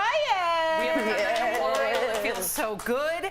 In fact, we have more good news about a coronavirus vaccine. First up, Vice President Mike Pence got the Pfizer vaccine on live TV this morning to instill confidence that the shot is safe. He said he didn't feel a thing. He called it a medical miracle. Meantime, Health and Human Services Secretary was on GMA saying he expects the FDA will grant emergency use authorization for the Moderna vaccine today. That'll become the nation's second vaccine to prevent COVID-19. So all of this cannot come soon enough as the coronavirus crisis has seen record-breaking death tolls this week. But here's something that might make you smile. Check out these healthcare workers in Boston who are celebrating the arrival of the vaccines. I do my hair talk, check my nails. Baby, how you feeling? Hair talk, check my nails. Baby, how you feeling? Feeling good as hell. Baby, how you feeling? Oh, this makes me want to cry, considering that all of them have been, I mean, this has definitely had to have been the hardest year of their lives. Up close and personal, watching people die, caring for people without their loved ones to be present. And finally, they're seeing that there is an end, in sight. But in the meantime, their capacity for ICU beds, 0%. Nobody can come in right now. So I know we're close to the finish line, but it's still really real for them. Yeah, I mean, this was a moment of joy and celebration while then they had to really get back to work. Yep. And every time we're having these conversations about, people getting sick, it's overloading our healthcare system. It's overloading our frontline and healthcare workers. So when you're talking about other things that are happening, because there are other diseases and people are getting sick for other reasons and they are overloaded. So it was just nice to see a moment of joy. And I just wanted to point out blue suit. Man in blue. Blue There he is. suit. I'm gonna recycle my joke, but I was like, he's Justin Timberlake and he's telling y'all to stay in sync. Amen. Because he was getting it. She just mentioned NSYNC, Jeff. What did you make of this? We all know that NSYNC's a trigger word for you to. I love the comparison. I didn't really hear that, but let me just get this out of the way. I hate working from home. I miss you guys in the studio. We miss I you hate too. it. So. But can we just comment on Jeff's sweater jam? Yeah, what's going on with your Christmas Is sweater that not jam? amazing? Can you stand up for us, Jeffrey? Yeah. Yeah. Beautiful. Handsome. Ooh. This is for Sam. Thank you. I love that too. That'll get me every time. Oh, just do that to me in a bar and I'm yours. Oh, that's hideous. I do want to give you... Well, here's the thing. Yes. Our wardrobe stylist is going to be mad at me because I went rogue, but I was like, you know what? It's Christmas. I'm working at home. I'm going to wear my own sweater. I'm a grown man. Who does this? You know what? The thing that people may not know about Jeff is Jeff lives for an old man sweater. He loves a cardigan. He loves that. He does. I Loves also it. want to share Love some it. more good news with our viewers. So my bubby-in-law, my husband's grandmother, his bubby. Okay, so first of all, this woman, let's show a picture of her because she's incredible. She just walked out of the hospital. You guys, she beat COVID. Yes, 94 years old. This is a woman, and this is no coincidence because this is a woman that survived the Holocaust. Her entire family, God rest their souls, died in Poland during the Holocaust. She's Jewish. She survived it at 16 years old. She escaped. And then here she is again. She survived COVID. So we love you, Bubby. We're so proud of you. That's Mark with his bubby. I'm going to cry right now. And I just want to say, you know what? I can't formulate my words right now. But you know what, Sam? That's why people danced. Because words weren't enough. that is so beautiful, Tori. I'm not going to dance. You don't want to see me dance, but you are the strongest woman that we know, Bubby, and we are happy for you. Okay, so speaking of COVID, actor Kirk Cameron is protesting because he's not happy with the California governor's stay-at-home order. So the 50-year-old Growing Pains star invited a large crowd of maskless people to peacefully protest outside of a mall in LA. They sang Christmas carols like Jingle Bells. They were packed closely together, as you can see. Here's what he said about that protest. We're going to be celebrating our God-given liberties, our constitutionally protected rights at this time at Christmas to sing Christmas songs, to gather, to assemble, and to sing about the birth of our Savior. Sorry. The Savior is Jesus Christ. I studied the Bible. I know the Old Testament. I know the New Testament. And may I just remind you that Jesus was a healer. And your Savior would have worn a mask. And he would have been careful around people. And he would have not wanted to spread this. So when you sing those carols out loud, spreading what could be a murderous death sentence to people, I don't think you're honoring the Savior. Now, that's my own opinion. I know a lot of people disagree with me. But in this, World War II, people were rationing their electricity and butter. They're giving their silks away for parachutes. And we can't put a mask on? What happened to the greatest generation? What happened to patriotism? Tori, Jason L. just wrote in, and I just want to get in this comment just so we can have a conversation. That's what this show is about. And Jason L. just wrote, this is their constitutional right. Even though, Tori, you might not think it's patriotic, to them, it is patriotic. What would you say to that? I completely understand that you're thinking this is my individual right of freedom and privacy. It is not. It is not. I'm telling you, as a person who studies the Constitution and has met with constitutional scholars, the right to not wear a mask is not an individual right that you get to have. You have to wear seatbelts. You had to take the polio vaccine. All of these things are very, very normal. What you don't have a right is have a policeman to come into your house without knocking or announcing or doing other things like that. But this itself is a public health pandemic and not your own individual rights. Not everything is about you. And that's hard for Americans, I think, to get across. All right, keep writing in, DBL Nation. We love to hear from you. We do have one more story, and this is a little bit of a fun one, so we're going to switch gears. We've got a couple of Christmas-themed viral videos for you. Up first, a woman is woken up when an animal gets into her house, climbs into her Christmas tree in the middle of the night. At first, she thinks it's a cat, uses a frying pan to try and safely get it out. Okay, Erica. When that doesn't work, she turns to a spray bottle of vinegar. Finally, Jeff, the animal leaps free. Chaos ensues. Watch.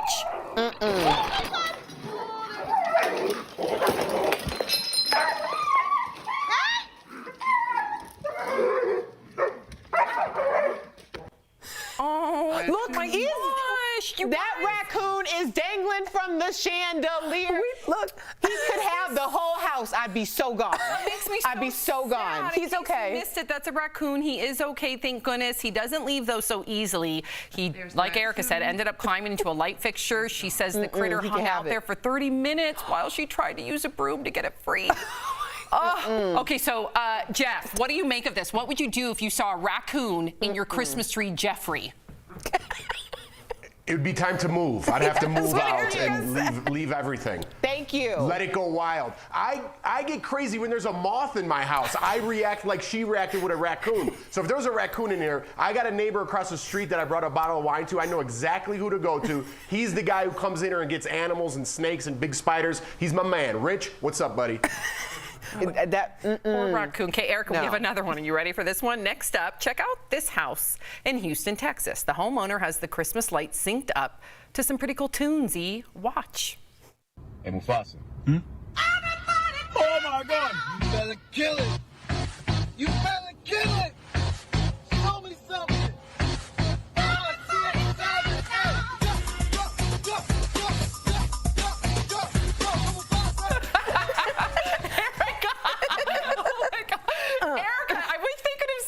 My angle, because Erica had the hip thrust. She had it all going on. It was like, you got it. That's the song that comes on. They're telling you what to do. They said everybody dance now. They're not just dancing. Yeah. They're telling now. Yeah. Do it. What did you think of that? And then go back to the raccoon too, because I know you had a very, very visceral reaction. Yeah, because I don't play with wild animals, okay? And raccoons are vicious. Yeah. That woman is the bravest woman I know.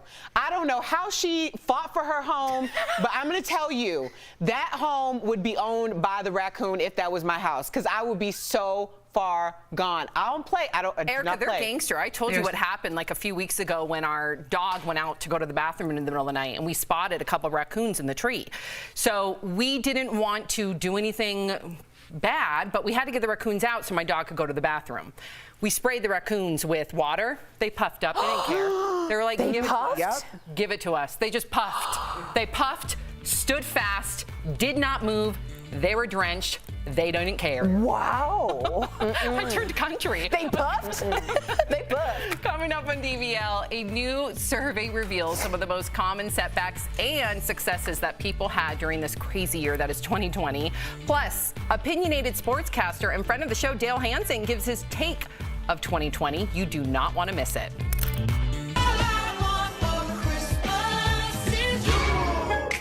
Soulja Boy, tell me. Soulja Boy, I been it. Why me?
Welcome back to DBL. So I think we can all agree 2020 has not been easy, but is it America's toughest year yet? A new survey is out with how Americans are feeling about the past year. 65% of people said they had a personal crisis at some point in 2020.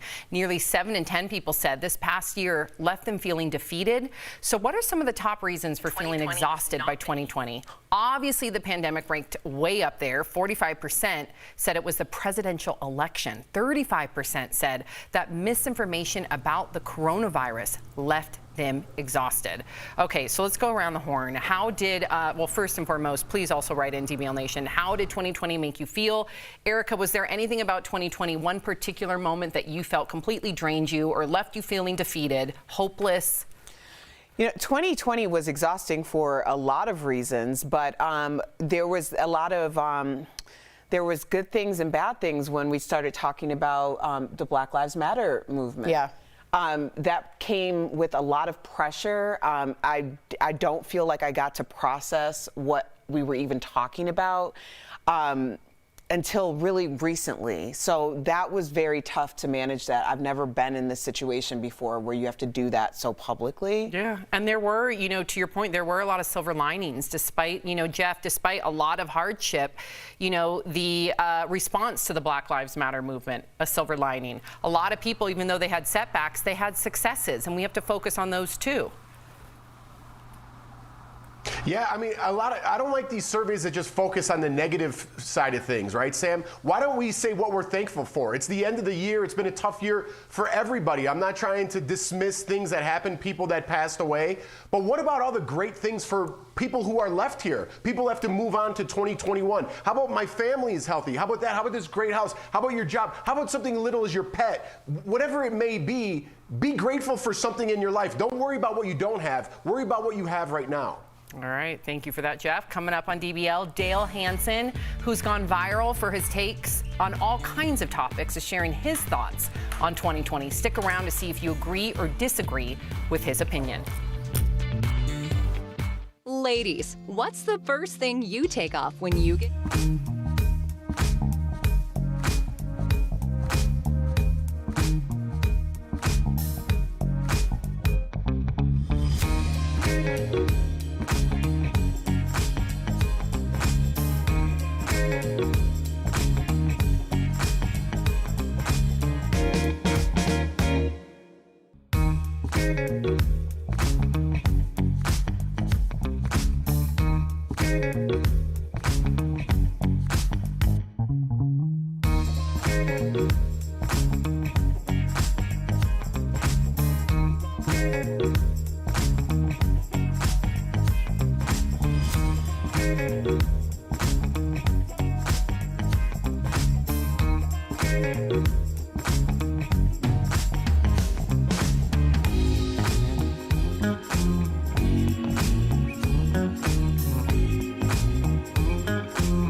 Welcome back. There's no doubt 2020 has been difficult for everyone, and there's really no better person than our friend Dale Hansen from WFAA to put this year into words. It's been a while since you've seen him on DBL, so we're happy to welcome him back. He joins us from his home in Dallas. Here is Dale's DBL take.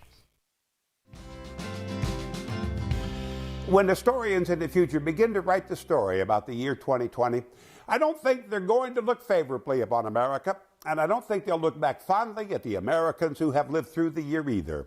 If this is not the worst year America has been through, it's on a very short list. We are such a divided country. It's not 1861 when the first shot was fired to start the Civil War, but we're a great deal closer to that than we have ever been since. We've been through a pandemic before. We've had race riots in our streets before. Our economy has collapsed before, and we have certainly had corrupt, incompetent, lying politicians in our nation's capital before. But when have we ever had them all in the same year like we have this year? It doesn't surprise me that more than 81 million Americans voted for Joe Biden, wanting a change at the top. But it is incredibly surprising and disappointing to me that 74 million didn't. Those among us who claim to be the true patriots, the ones who love America more, don't believe anything about America. They don't believe the doctors and scientists who tell us to wear a mask. They don't believe the nurses who risk their lives trying to keep us alive, even telling those nurses on their deathbeds as they're about to die, the virus is a hoax. More people have died from that hoax in South Dakota, a state of less than 1 million people, than have died in South Korea, a country of 51 million. Those so-called patriots don't believe in the FBI and our intelligence agencies anymore, and they don't believe in the people who count the votes, who's actually just a neighbor down the street volunteering to be a part of our democracy. I choose to think of it this way. 2,900 people died on 9/11. We take our shoes off at the airport now, and we can't take a bottle of water and a big tube of toothpaste through the gate either. And no one objects because it's to keep us all safe. But a mask? Well, let's kidnap a governor who would suggest such a thing, and yet we have a 9/11 in America 2 to 3 times a week now. If our parents and grandparents had behaved the way we do now during World War II, if that generation had made the same commitment and sacrifice that we do to win this war against the virus, we'd all be speaking German today. They would be disgusted if they could see what we have become, just like those historians will be when they write the story about the year 2020. There's an old saying that God will never give you more than you can handle. But when I look back at this year, it's not because she didn't try. Wow, I just got chills. Jeff, you always speak and say it like it is. You don't hold back whether someone agrees with your opinion or not. You share that with Dale. What did you think about Dale's DBL take? I always love having Dale on the show. He shoots it straight, and I tried to as well. I think the thing that really hit me the most was the airport thing. I mean, we take our shoes off. He's right. We don't bring liquids onto a plane for our safety. I don't understand why this doesn't resonate with people, why it's becoming a religious thing, why it's becoming a political thing. It blows my mind, you know? I don't know what to say to those people. Well, that's the thing. People want to make it very easy to identify everyone. So it's like, okay, so you don't wear a mask, you do believe in congregating, you do vote for this person, you do, and you're in this category. Like, we can take different issues out and like maybe believe in some and don't believe in others. I don't understand what this identifying or identity politics or identity issue is on this. Well, like, just, can we think? Yeah, I just have to say, science doesn't care if you believe it or not. The virus will still happen. So I'm proud that he said that, and I think history will look back on this time as a dark time. I really do. Wow. Well, coming up on DBL, another update on the Tom Cruise rant. We've got the latest development from the Mission Impossible set, plus a first look at the Coming to America sequel. The new photos released ahead of the movie's debut. Promotional consideration is brought to you by Healthy Shop.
Welcome back to DBL. We love sharing your comments. Tori, what do we have? Well, John says, I don't agree with Dale in everything he said, but I still appreciate his opinion. And we were sort of speaking back here saying it's interesting to see a white male from Texas speak like that. And I think that's important to point out. Sherry says, I love Dale. Betty says Dale's definitely a straight shooter. Jennifer from Facebook says he does not get to speak for all Republicans and how we feel. I believe this is Kirk Cameron. Just because I support Trump does not mean I do not wear a mask and think COVID is a hoax. But I do believe the media embellishes a lot and the numbers are not telling the true story. And tell that to Erica and her father, right? Yeah. You know, people are still not wearing masks, contracting COVID, and then going to innocent people's homes. So that's murder, just so you know. And remember to watch DBL on Facebook or YouTube. You can chat with other viewers and with the host during the commercials. We'll read your comments on TV just like we did. It's your chance to be part of our panel. And if you're sticking around, here's what's coming up.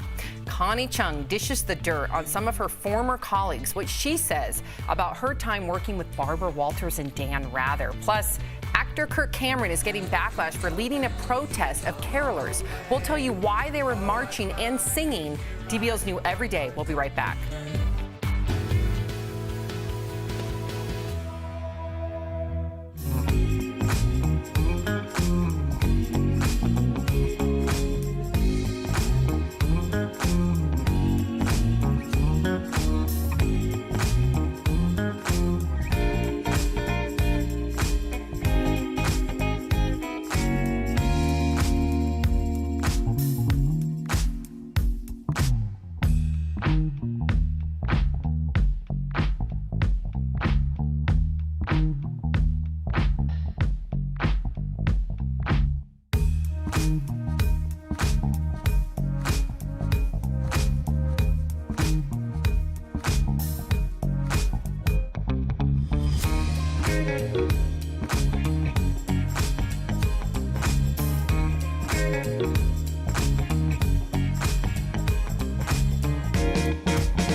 Blast Live. We're talking about what you're talking about.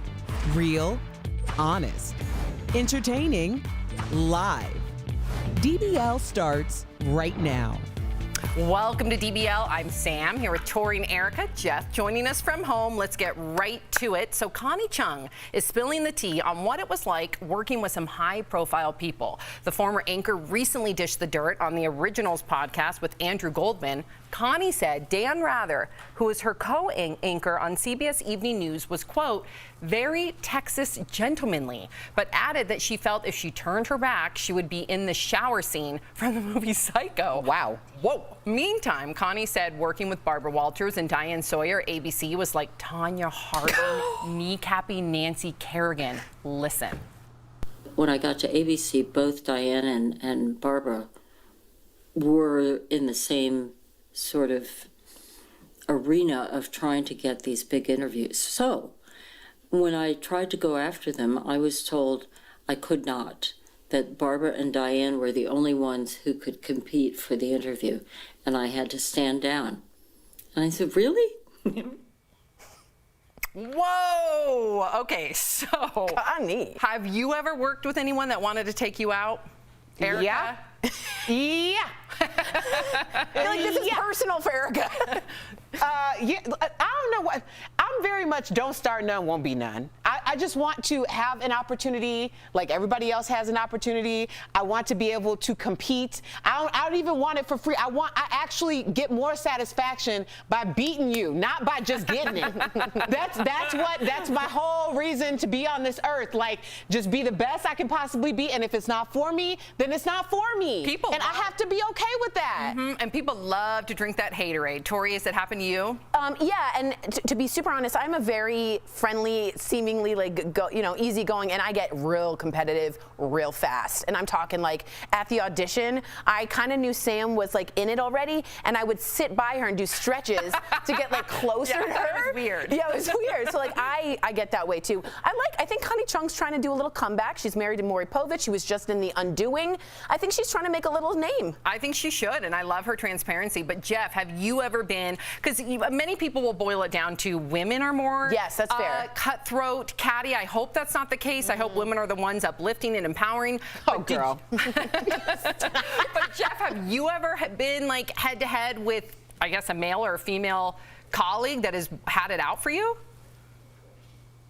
Well, I think everywhere you go, right? No matter what, our show to whatever, company's working right now, there's a hierarchy, right? And you kind of got to find your place in that hierarchy. There's always going to be somebody better than you. There's always going to be somebody better than you. But of course, I want to be the best at everything I do, whether it be this job or if I'm playing a board game, right? So I get the hierarchy thing. I get why Connie Chung felt like she was left out, but that doesn't mean you should slander these people because maybe they were in a hierarchy above you. I don't like the mudslinging to try to get, that's what we click on nowadays. And that's why we're talking about Connie Chung right now. Say something nice about those people and put it in the news. I don't like these broad-stroked characteristics people paint on people these days. And that's the way the general public thinks they are. I think it's terrible. I understand your frustration, Jeff, but I just have to be very honest. No, she should not get on and do unicorns and fairies. The woman had to play unicorns and fairies her entire freaking career, okay? Let's just be honest. Connie Chung is a legend just like those other women, but Connie Chung was also an Asian American woman who was coming up in, the 80s and was a major minority on your television screen. So she's already played nice. Her playing nice and biting her tongue is over. She has something to say, she said it, and she didn't mince words, and she didn't leave any crumbs, and I am here for it. She didn't leave any crumbs. I'm hungry now. Okay. It's good. All right, let's get back to Tom Cruise. We've been talking about him for the past few days. Jeez Louise. Yeah, well, he made headlines this week for his on-set meltdown, but he's reportedly smitten with one of his co-stars. According to The Sun, Tom is dating his Mission Impossible co-star, British actress Hayley Atwell. The two reportedly hit it off on set from day one. Meantime, The Sun is also reporting that Tom shut down production for Christmas early. This week, Tom was recorded yelling at crew members for not following COVID-19 protocols, and 5 crew members have since quit. The paper said Tom flew on a private jet to Miami to spend Christmas with his son. Okay, so Jeff, the fact that he's dating yet another co-star, I mean, people get pretty cozy on set. You met Jordan on set, so to speak. Yeah, we did. It was a totally different situation, though. You were Tom Cruise? I think people do get cozy, whether it's Dancing with the Stars or on set or something. I think spending a lot of time with someone, you build that relationship. What do you want me to talk about here? I'm not even sure. Jeff, I just want to ask you. The floor is yours. You can talk about whatever you want.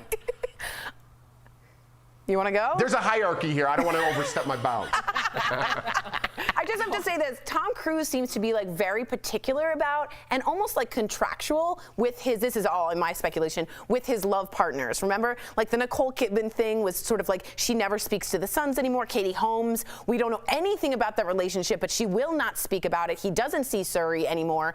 And he tends to like, there's a rumor that his publicist is involved in finding the right look and person for him and might be also part of his religion. So I think there's a lot to dating Tom Cruise. It's not just like, hey, there's some feelings. I think for him, it's a whole part of the mogul empire that is Tom Cruise. How unromantic. I know. Okay. Hot. All right, so here's something to look forward to in 2021. We're getting a first look. Here we go, guys, at the Coming to America sequel. The follow-up to Eddie Murphy's popular 1988 film will be on Amazon Prime Video in March of next year. Much of the original cast, like Arsenio Hall, Shari Headley, and James Earl Jones, are returning. It looks like Eddie will even be reviving some old characters from the original, like, oh yeah, the guys in the barbershop. And he's bringing back his American clothes style from the first film as well. Yes. Oh my. First of all, he has not aged. We just talked about insane. this. We just talked about this. Y'all, you don't. That's not even fair. That's not even. I was gonna say Eddie Murphy looks better today. That's what she said. Than he did in 1988. Today. And he was not a bad-looking man before. Now, Jeff, you typically are not a fan of like sequels and reboots, but I know you're a huge fan of this film. So, is this one getting a pass? Oh, yeah. I mean, this is one of my top 10 favorite movies of all time. This one's definitely getting a pass. Because I don't know so much that they're trying to build another series off of it. We're just trying to get the same laughs and extend the same laughs. I don't consider this like a reboot type series like they do on network television. This is totally different. Maybe I'm making excuses because I love it. Well, Jeff, I just want to let you know, you are invited. Al and I decided that we were going to dress up for the premiere of Coming to America. What? And yes, you know I love as our good favorite premiere, character, Erica. y'all can join. Al has like a lion, the lion pelt. He found no the joke for the king's pelt. Yeah, so everybody picks their favorite character, and even if we have to do a virtual red carpet, we are doing this Black Panther Wakanda style. We are all dressing Erica, up. I cannot wait. Well, I guess I gotta be the old Jewish guy in the Mighty's barbershop. Yes. Because I'm not going as anybody else. I'll tell you that right now. You do not need that headline. Well, that's fun. Okay, so Kelly Ripa and her husband Mark Consuelos are returning to their soap opera roots. According to Variety, the couple is producing a primetime spin-off of the soap All My Children called Pine Valley. The show is about a young journalist with a secret agenda to expose the town's dark history. Mark and Kelly, of course, first met on the set of that soap 25 years ago. All My Children ran on ABC from 1970 until it was canceled in 2021.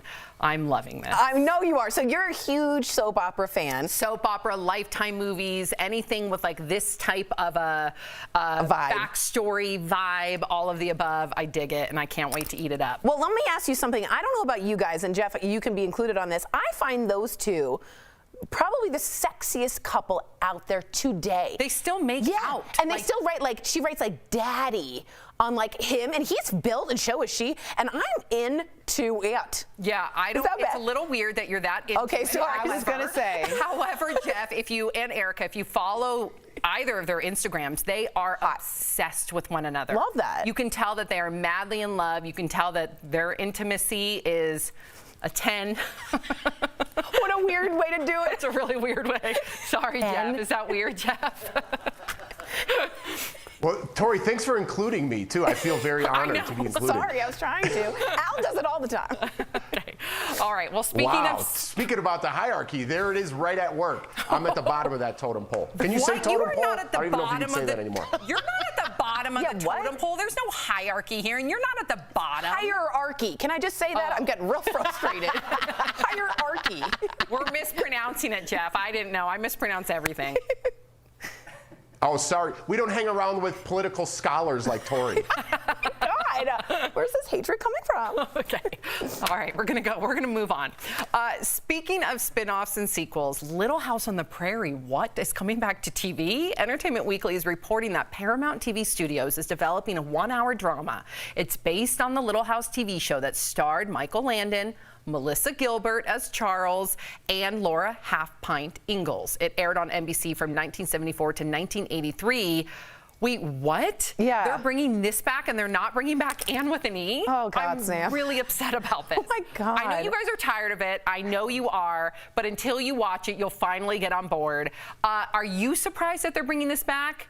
Little House on the Prairie? Yes, Little House on the Prairie. A little. I mean, there were some. Little House on the Prairie was very suspect on the racial front. Okay? I totally know what you mean. Very suspect. I was confused because of the racial aspect, and also like I just don't see people clamoring right now for Prairie life. Like that doesn't seem like a big hit. Maybe now is the time where people are clamoring for Prairie life. But like again, the whole time was very uncomfortable for a lot of different races and women, and I don't get it. Yeah. Give me another story. What if they're going to somehow shine a spotlight on That'd it? be interesting. Because that's what I do not want you guys to say enough with Anne with an E, but that's Anne with an E shines a spotlight on the disparity, on discrimination, especially it really does show you exactly what happened to Indigenous people back then and their children. It also talks about what happened to a lot of Black families back then. So, and as well as LGBTQ. So it's something that really opens up your eyes to the injustices that took place during that time. And I think it's just super educational and beautiful. Well, I think that's wonderful, and maybe I will catch Anne with an E. But Little House on the Prairie doesn't need a. Okay, you know what? There's a Little House on the Prairie that they're gonna come at me because they want to see their new Little House on the Prairie. So let them have it. We ain't got to watch it. It's there. She gave up on that. All right, so we do want to give a couple of DBL birthday shout outs. Yes. First, happy birthday to Brad Pitt. He turns 57. That's crazy. He's getting close to 60. He still looks very good. Yes. Sorry. And Rolling Stones guitarist Keith Richards is 77. Can you believe that? I feel like Keith Richards has been 77 for a long time. I said, I was like, is this his 120,000th birthday? This man has lived a million lives. I know. And he keeps on ticking. And how many people are like, you're never going to see him at past 50? And he's rocking and he's a rolling. Oh, yeah. No. I know. Are you a Keith Richards fan, Jeff? Yeah, he's good for him. High praise, high praise. He's living the dream, man. My husband and I were watching a documentary the other day, and it showed like certain like rock star guitarists, and some of them you can just tell they live and breathe. Because I know like the road and tours and all that isn't for everybody, right? And it takes a toll on people. Certain people like Keith Richards, they live for it. They want it so bad. It defines them. They want the party. They want to be on stage. They want to be in the tour van. And I don't know if he's in a tour van anymore. Well, I do want to say that Johnny Depp based Captain Jack Sparrow on Keith Richards. A mixture of him and I believe like Pepe Le Pew or some crazy cartoon. He mixed him. Yeah, that kind of like swagger, which is very uncomfortable. But Keith Richards and he became close friends. And yeah, he's that kind of like, hello, I'm Captain. That totally makes sense, and I did hear that. All right, coming up on DBL in today's Heart Threads, a tribute to healthcare workers. We hear from some of the frontline nurses on what it feels like to finally be getting the COVID vaccine. Closed captioning provided by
Welcome back to DBL. Today's Heart Threads is special. It's all about thanking frontline workers.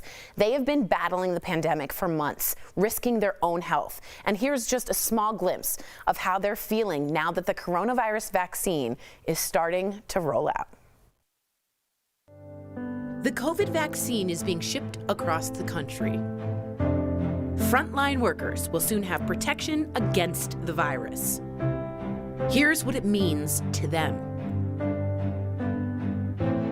Just lost my 27th patient today. So the vaccine I took today was for her family and for the other 26 that I've lost, but for all of the other families and patients that I've held their hands, because me and the staff on the units, we're their family. We're the ones holding their hands. We're the ones telling them they're going to be okay. I miss my own family, so I did this today for my son, who's 7, and for my husband. I've been working with these patients for so long, and I've just seen what it can do. I'm sorry. I really need to get back to my patient. I feel very excited to be the first one to receive the vaccine. How do you feel? Excellent. All right.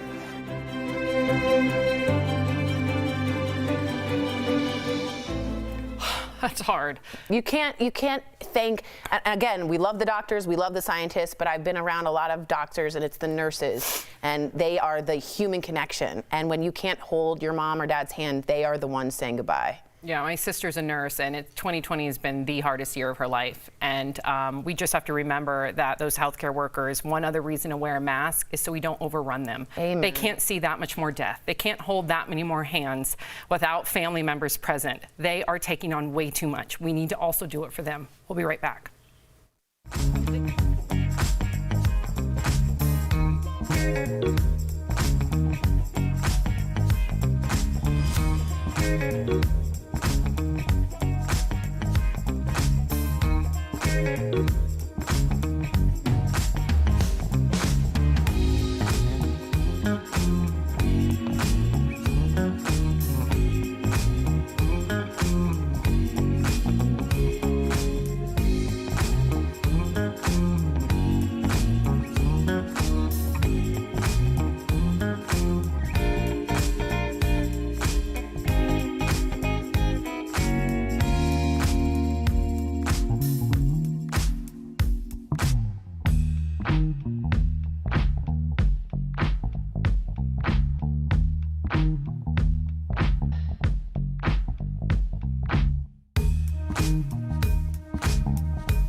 Welcome back to DBL. Whether you're driving near or far for the holidays, it's important to be prepared for whatever winter throws at you. So we're chatting about winter car essentials on today's DBL Drive, sponsored by CarShield. First, Windshield Fluid. I just did this to my car.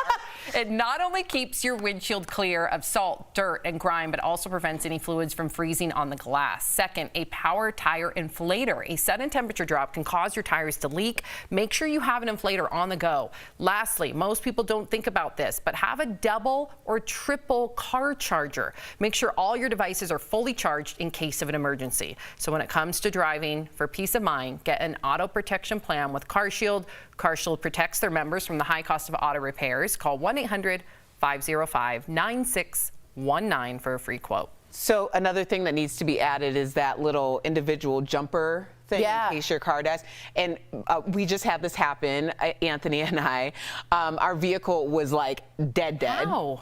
Because we don't, and this is going to happen to people because people aren't driving as much as they usually would be. Right. We hardly ever drive, so we took the car out, it got cold, and then we got back in the car, and it was like not starting at all. Jeff, I feel like you would have all these things ready to go in your car. Do you have every single thing that they talked about? Yeah, absolutely, including the windshield fluid. That's very important. And the lesson from my grandma Schroeder, what you could do is take the leftover windshield fluid, pour it in your Windex, so it looks like you're buying name brand, but really you're tricking everybody. Oh, I love it, Grandma Schroeder. Prairie, I feel like you do not do this in your car. I do, and I will say this, I have lady cables. They are jumper cables for ladies that are easier to do, and they tell you which one to do in case of an emergency. That sounds really sexist. We'll be right back. Promotional consideration is brought to you by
Welcome back to DBL. We love sharing your comments. Tori? All right, this is from T. Nicole Black. She wrote us on Little House on the Prairie. Are you ready for this? Little House on the Prairie comes on now on Hallmark and Up TV. I love it, and I'm black.